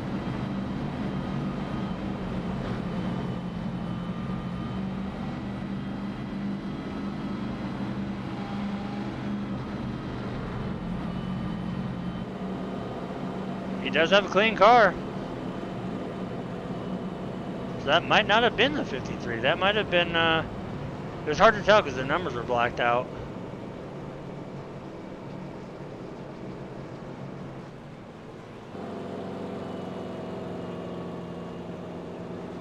Yep, Cashmere is a Led Zeppelin song, one of my favorites. If I wouldn't get smacked for copyright infringement, I'd go ahead and play it off of my phone. But yeah, they get kind of really picky about that. My favorite Zeppelin album would probably have to be either Led Zeppelin 2 or Led Zeppelin 3.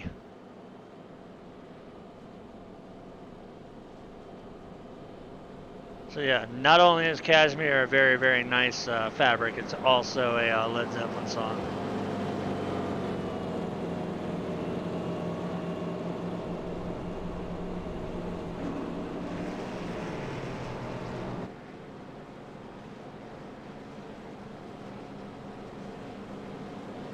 John Bonham and his legendary 24-inch kick drum, which gave Led Zeppelin that super heavy sound.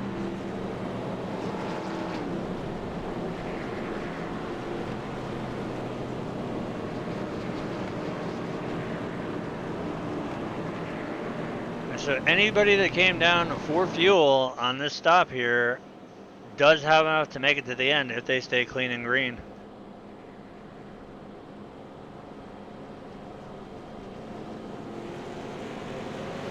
And now I have cashmere stuck in my head.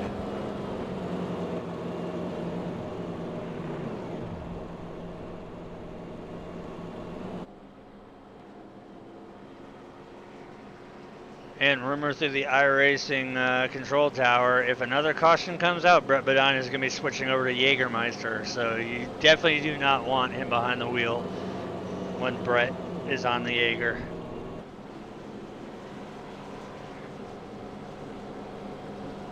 Oh hell, I ain't singing. I can't carry a tune in a 55-gallon drum. Well, I can, but stage fright. That's why I just play guitar and all other things. That way I don't have to be the guy out there belting the notes. I just look cool strumming guitars or sitting behind the drums. It looks like your front row will be the 007 of the Secret Agent and the 32 of Matt Cook.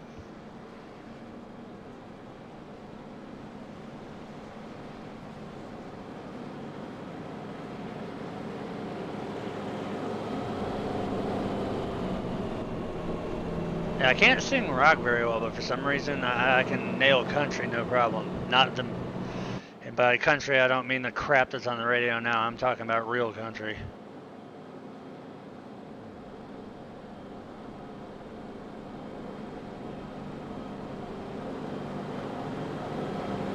But it has been a hell of a race so far. We've seen a lot of lead changes. We've seen the big one happen early on.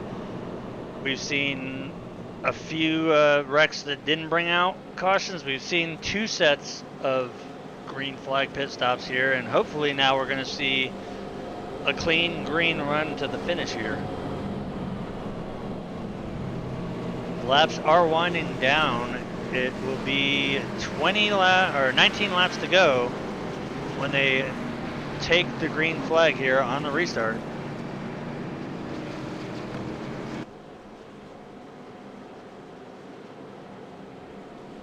Is that the dance from that stupid ass Old Town Road song? It's sad that this young generation of kids is gonna know Billy Ray Cyrus from Old Town Road when we knew him from Achy Breaky Heart. Thank God, because I can't stand. You wanna know how to listen to Old Town Road? Turn it the hell off and listen to something else. That's how you listen to Old Town Road.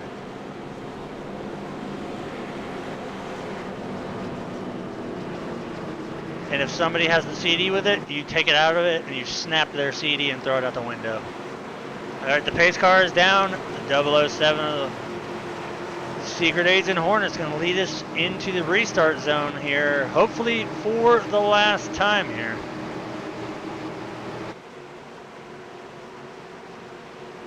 They are inside the zone. Green flag is out. We are back underway as we see the 32 of Matt Cook getting a great restart there, but that's going to gap him out as the 14 is going to have to catch up. As we see now, that's going to give the advantage to the inside line as Max is going to fall back about 4 car lengths. Now 5 on the outside as the 14 is going to bail down to the inside. And a little bit of a blink there, but nothing too serious. As looks like the inside line is definitely going to prevail here on the up to speed lap.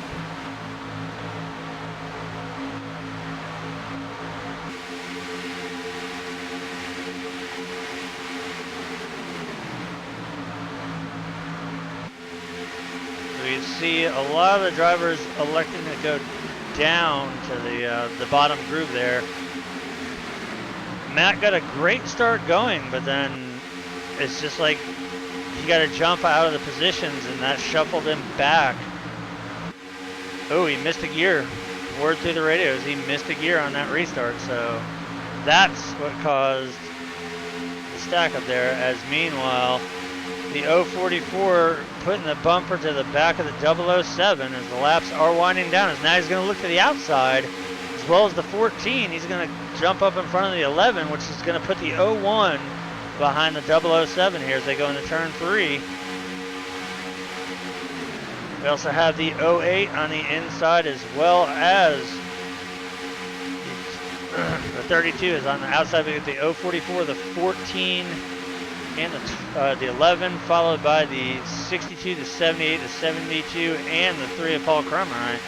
And at the line, it's going to be Hornet by a nose. But look at the run that outside line is getting through the corner there.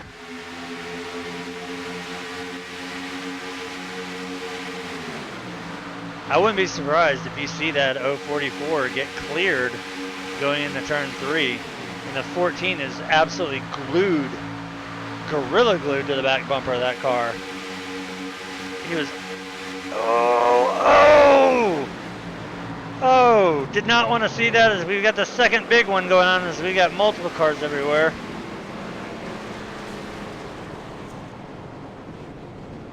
Oof, big one.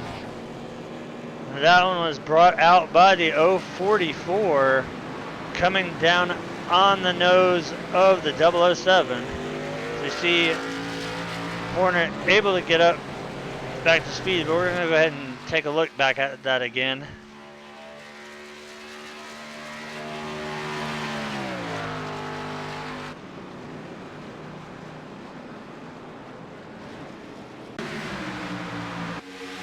So we're going to watch it here as it happens. Once again, this happened going into turn 3.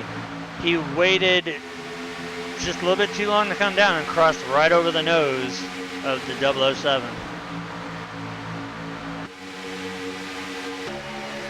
So we're going to watch from rear chase here, and then we're going to slow it down right at the moment of impact. Right here he's clear, but he's not clear, as he's going to come down right on the nose, and right there is the contact. So going to send him around, and unfortunately that's also going to collect, as you see right there. That turns the 007, the 01 getting involved, and then 044 getting absolutely hammered by the 82, and just the track getting clogged there. Nowhere for these drivers to go. As we see the 044 still getting pushed by just the absolute melee of cars, as we got the 32 of Matt Cook doing the Martin Truex there up on the wall. Man, that was a big one. As you can see, Max still flipping and jumping and all kinds of stuff. Wow. That was almost like a Pro 4 jump there.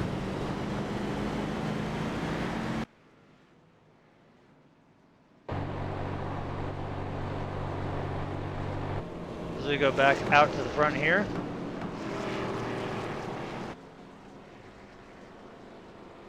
Man, that really sucks to see that big of a wreck.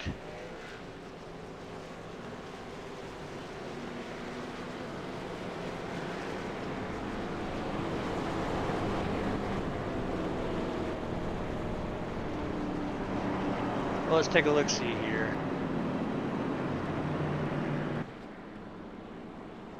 We got 3 faster pairs, so hopefully, I know he hasn't had to use them all night, so he'll be all right with that one. Just gotta wait for the pits to open. He'll come down, get a brand new car, and hopefully be back out in it. If he's got one left, then that's gonna hopefully be his saving grace here. That was definitely I think we're going to give the award, though, for the sickest airtime to the 32 of Matt Cook. He definitely did some awesome Tony Hawk and some Dave Blaine stuff, including the Pro 4 jump over a car. So Matt Cook definitely getting the airtime award of the evening.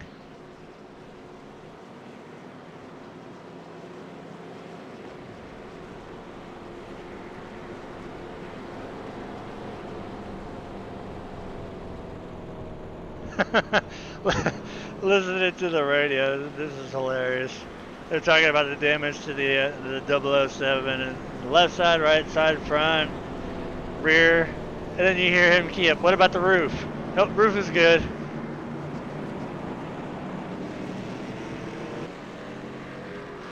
That sucks to see Bud out of the race. He definitely has some of the worst luck getting caught up in other people's stuff.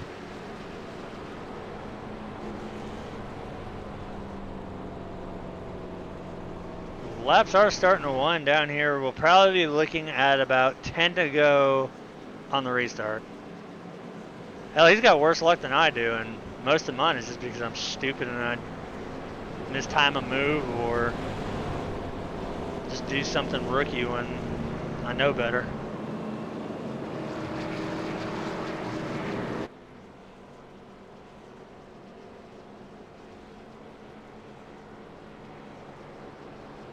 All right, so we saw the big one early on, and here in the closing laps, I think we saw the bigger one.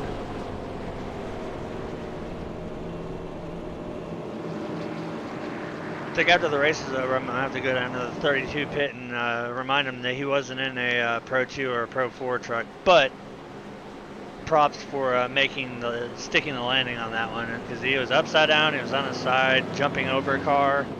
So definitely props, but gotta remind, these cars are meant to stay on all four wheels and not to go in the air.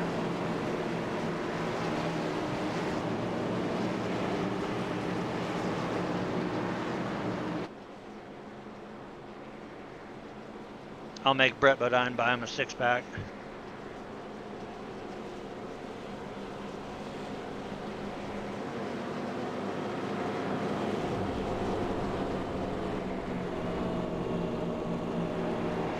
And it is official, Brett Bodine is on the Jägermeister now, so you got to watch out.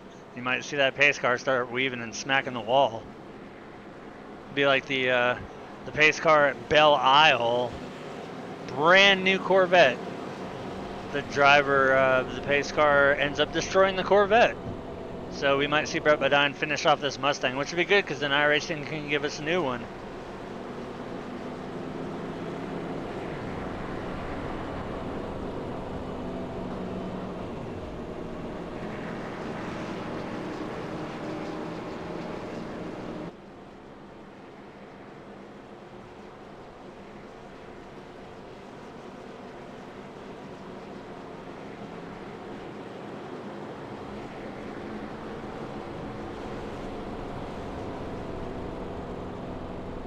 Alright, the lights are out on the pace car, so we're going to double them up.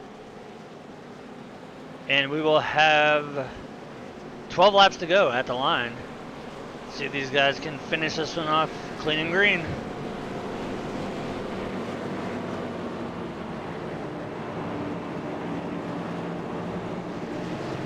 We got the 14 to the inside, the 08 on the outside, followed by the 63 and the 11, the 00, the 48. The 12 and the 13.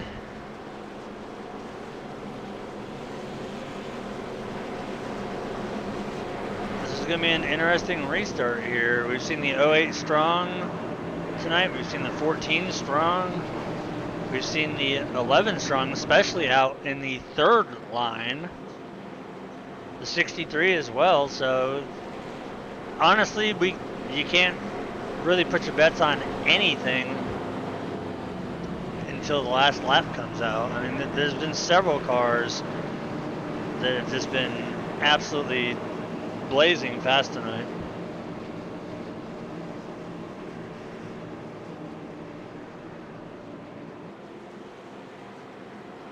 As they make their way into turn 3, pace car will be dropping down on pit road and hopefully leading us into the final restart of the race here. And if you are just tuning in now, you might want to reach up or slide up to the front of your seat and put a seatbelt on, because it's fixing to get really interesting here.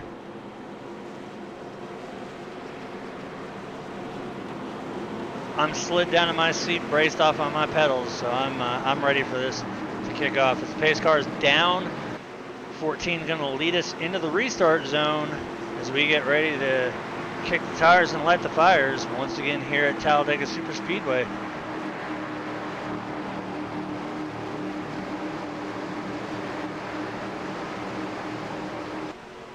As the cars are about to enter the restart zone, as they do now. Green flag is back out. Let's see who can get the best start. Looks like it's almost a dead even between the 14 and the 08. But I'm going to give slight advantage to the inside line here. As you see the 48 of James Ledbetter, he's going to drop down to the inside. But you can't rule out that 13 car or the 11 car. We saw them both working really hard up on the third group together. So this could get very, very interesting in either a good way or a really bad way. Let's hope for the first.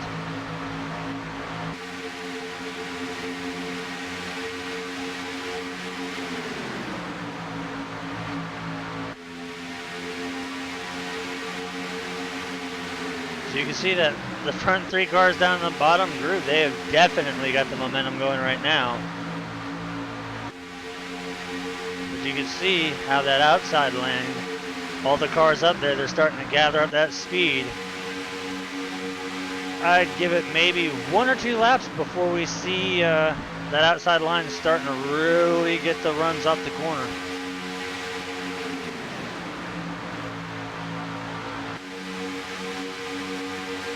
Now that'll be definitely interesting if we do see the 63 and the 14 work together here. If he owes them a win, as long as they can maintain that bottom groove, I think they got a chance of pulling it off. But as I say that, look at that outside line and getting a run coming off of turn 4.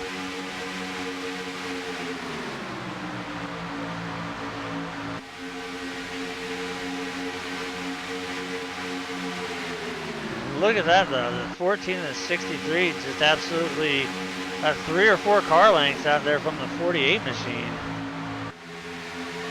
Logan's got to be careful pushing that hard. He's going to have to breathe that car a lot if he doesn't want to blow it up or sacrifice the speed.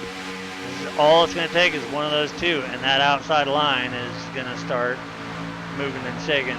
It's right there, I heard over the radio, he got a little warm, so now he's going to have to back off. Now this is going to open it up for the outside to take advantage of it being hot.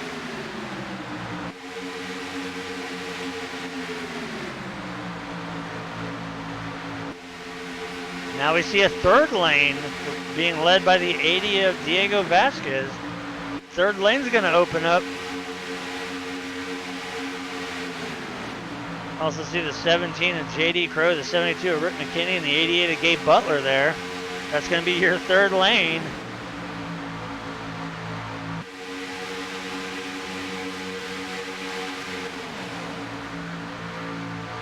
Like I said, this is the time that you guys want to be watching the race. This is where it's going to get interesting.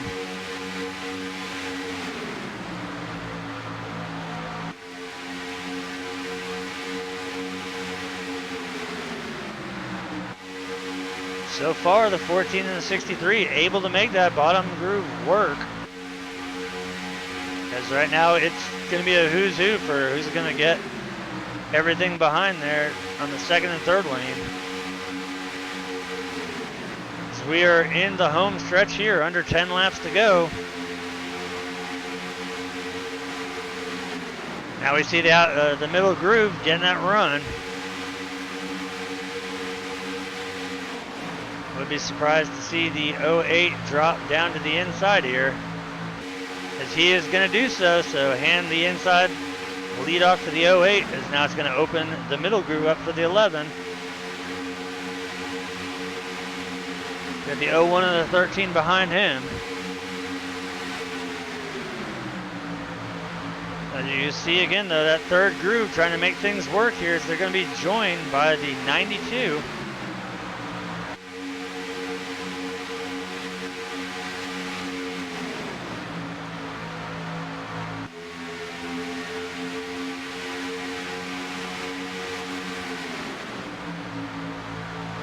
And as they come down the backstretch here, look for that 11 to get the run.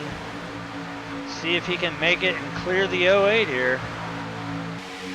Not going to be able to do it this time, but he's definitely got some help behind him. As we are going to stay 3 wide here as we start winding it down to just about under 5 to go here. Oh, and we got a wreck. So that's going to bring caution out. And I do believe this will set us up for possibly a green-white checker, as everybody's going to have to slow down here as we see the pace car dragging his brakes again. So this is going to be a green-white checker attempt here. So now this is going to level the playing field once again. Somebody might want to tell Brett there's something wrong with the pace car. I don't know if you guys caught that, but as he was coming through the corner, it was dog tracking really bad.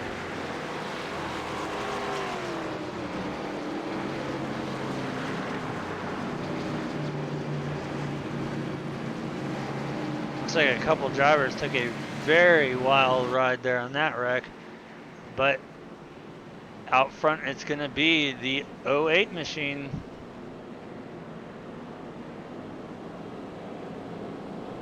This is definitely going to be interesting, especially since it's going to be a green-white checker. As long as they can make it around to the white flag lap, it does not matter if the entire field kills themselves.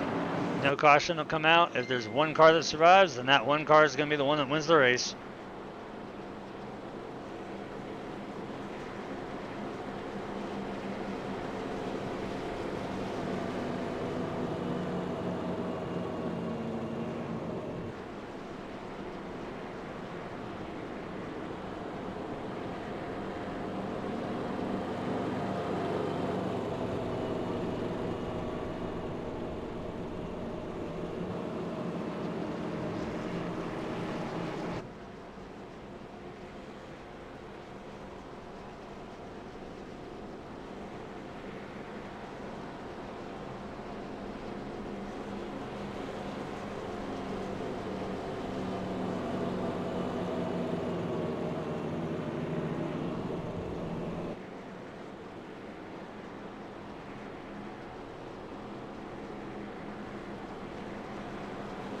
That's right, don't matter if the whole field kills themselves. As long as one car survives, that one car is going to win.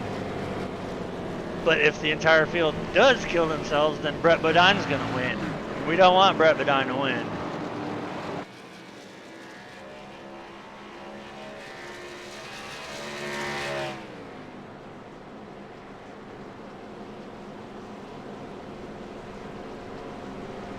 They can go full on carb cut last lap and it don't matter.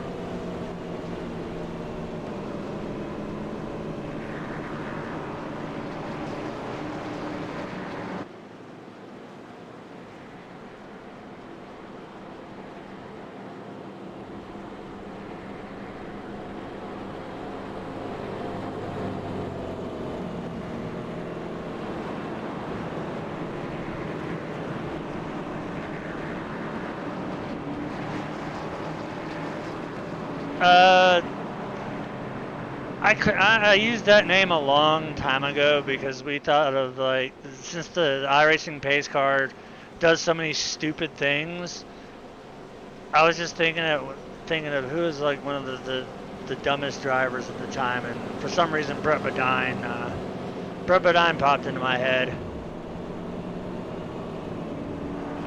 That, and he actually does drive the actual pace car a lot.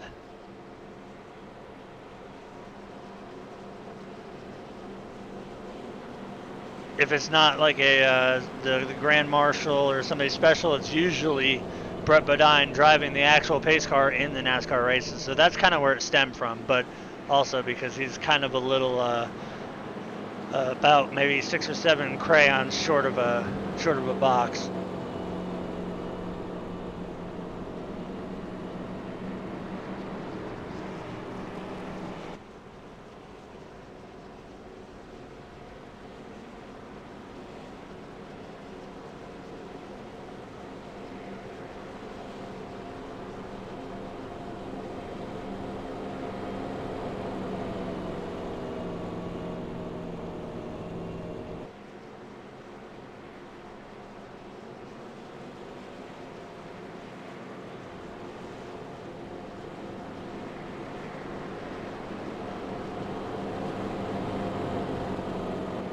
definitely going to be interesting with the green-white checker.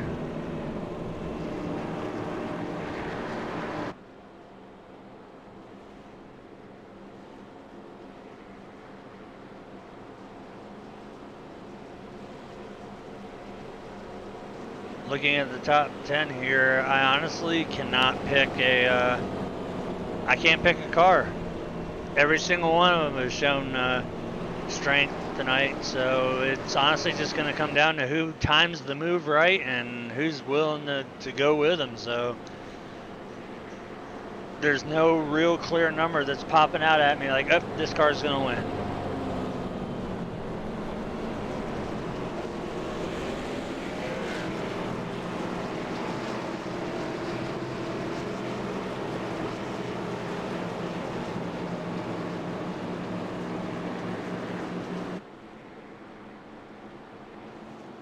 Almost makes you wonder too, with the lengths of these races and the amount of rubber that comes off those tires and the amount of junk that they pick up off the track. Does iRacing even calculate that as extra weight on the car, which would affect the fuel efficiency, the aero, and all that?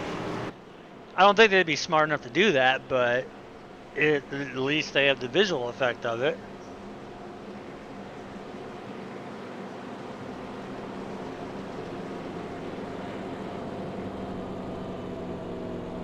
That's why I like driving white cars. They usually end up black by the time the race is over. Or when I'm running my Ernie Irvan Skittles car, it looks like I dropped them in fresh asphalt.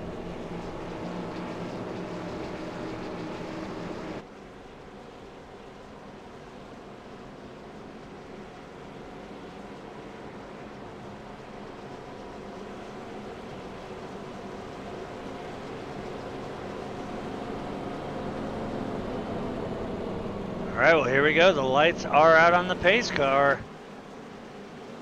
We're getting ready to set up for a unofficial green-white checker finish here.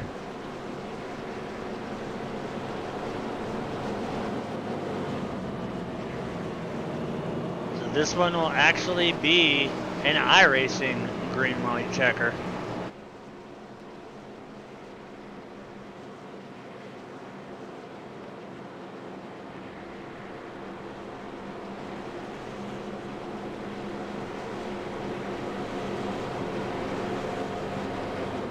I don't know the laws in Alabama about gambling, but right now, this ain't Alabama, this is Vegas.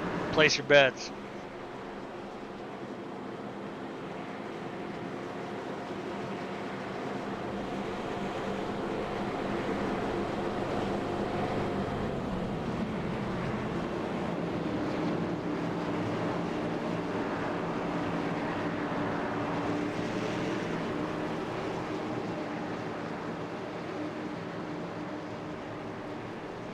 I'm scanning through the entire field, still trying to find the car that just pops out to me, and honestly I cannot find one.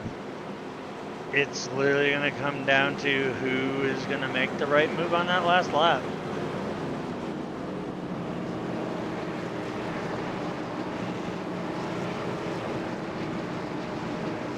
Well, we're only about half a turn and the long front stretch. So let's see as we get ready to restart the race here.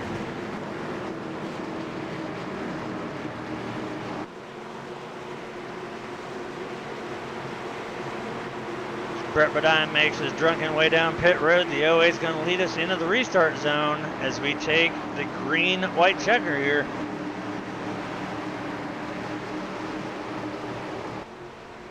Can't count out Les Levy though in the Ricky Bobby's driving school as they are in the restart zone. Green flag is out. Let's see if we can make it 2 laps here. Great start by the 11 and the 13 being able to hook up like that.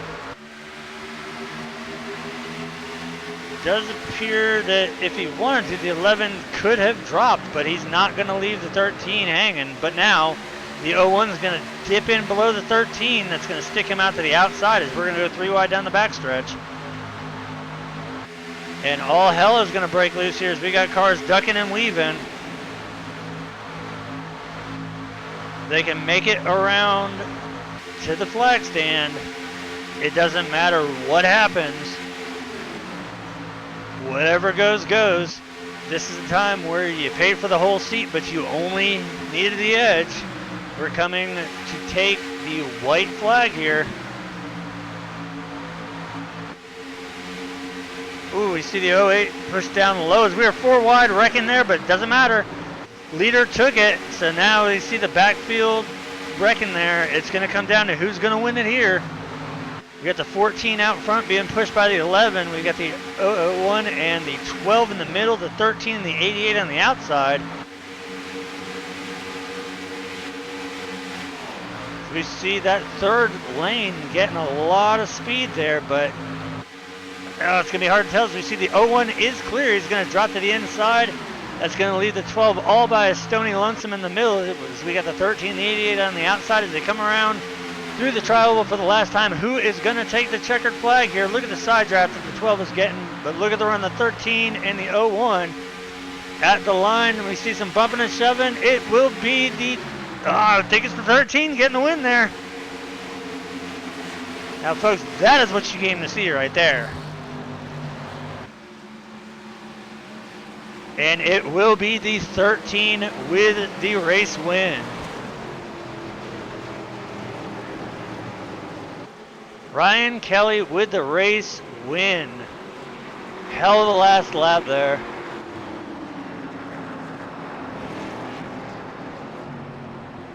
Man, that was a great finish. This is what you guys tune in for. This is what this league is known for. They may have their wrecks here and there, but who can say that they've run every single plate track race without a wreck? This has been one hell of a race. There's been ups, there's been downs, but that finish right there makes up for everything.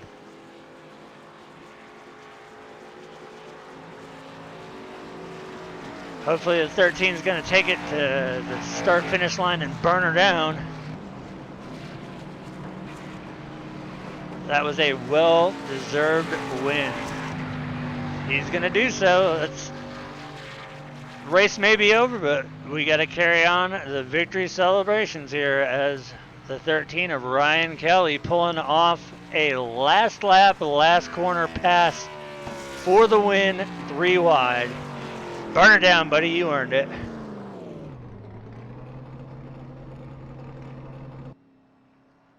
Oh, come on. That's a shame, but that was an awesome finish in a roller coaster race here. So let's go ahead and look at the unofficial results here.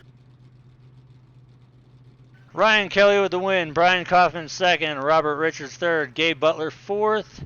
Charles Johnson fifth. Ken Worley sixth. Logan Helton seventh. James Ledford eighth. Taylor Butcher Benjamin showing in ninth, actually, excuse me, I got a little messed up there.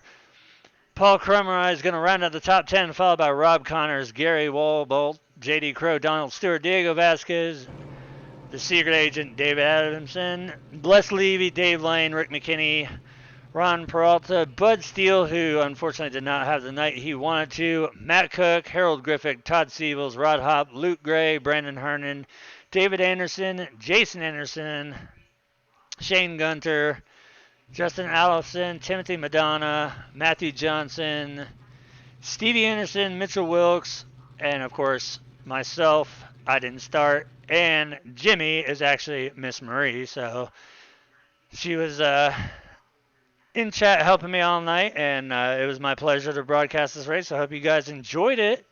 I know I sure as hell did, sitting up in the booth, and anytime you guys need me to call a race instead of run one, I'm more than happy to do it. Hope you all enjoyed it. This has been a Die Hard Gaming broadcast. We will see you guys next time.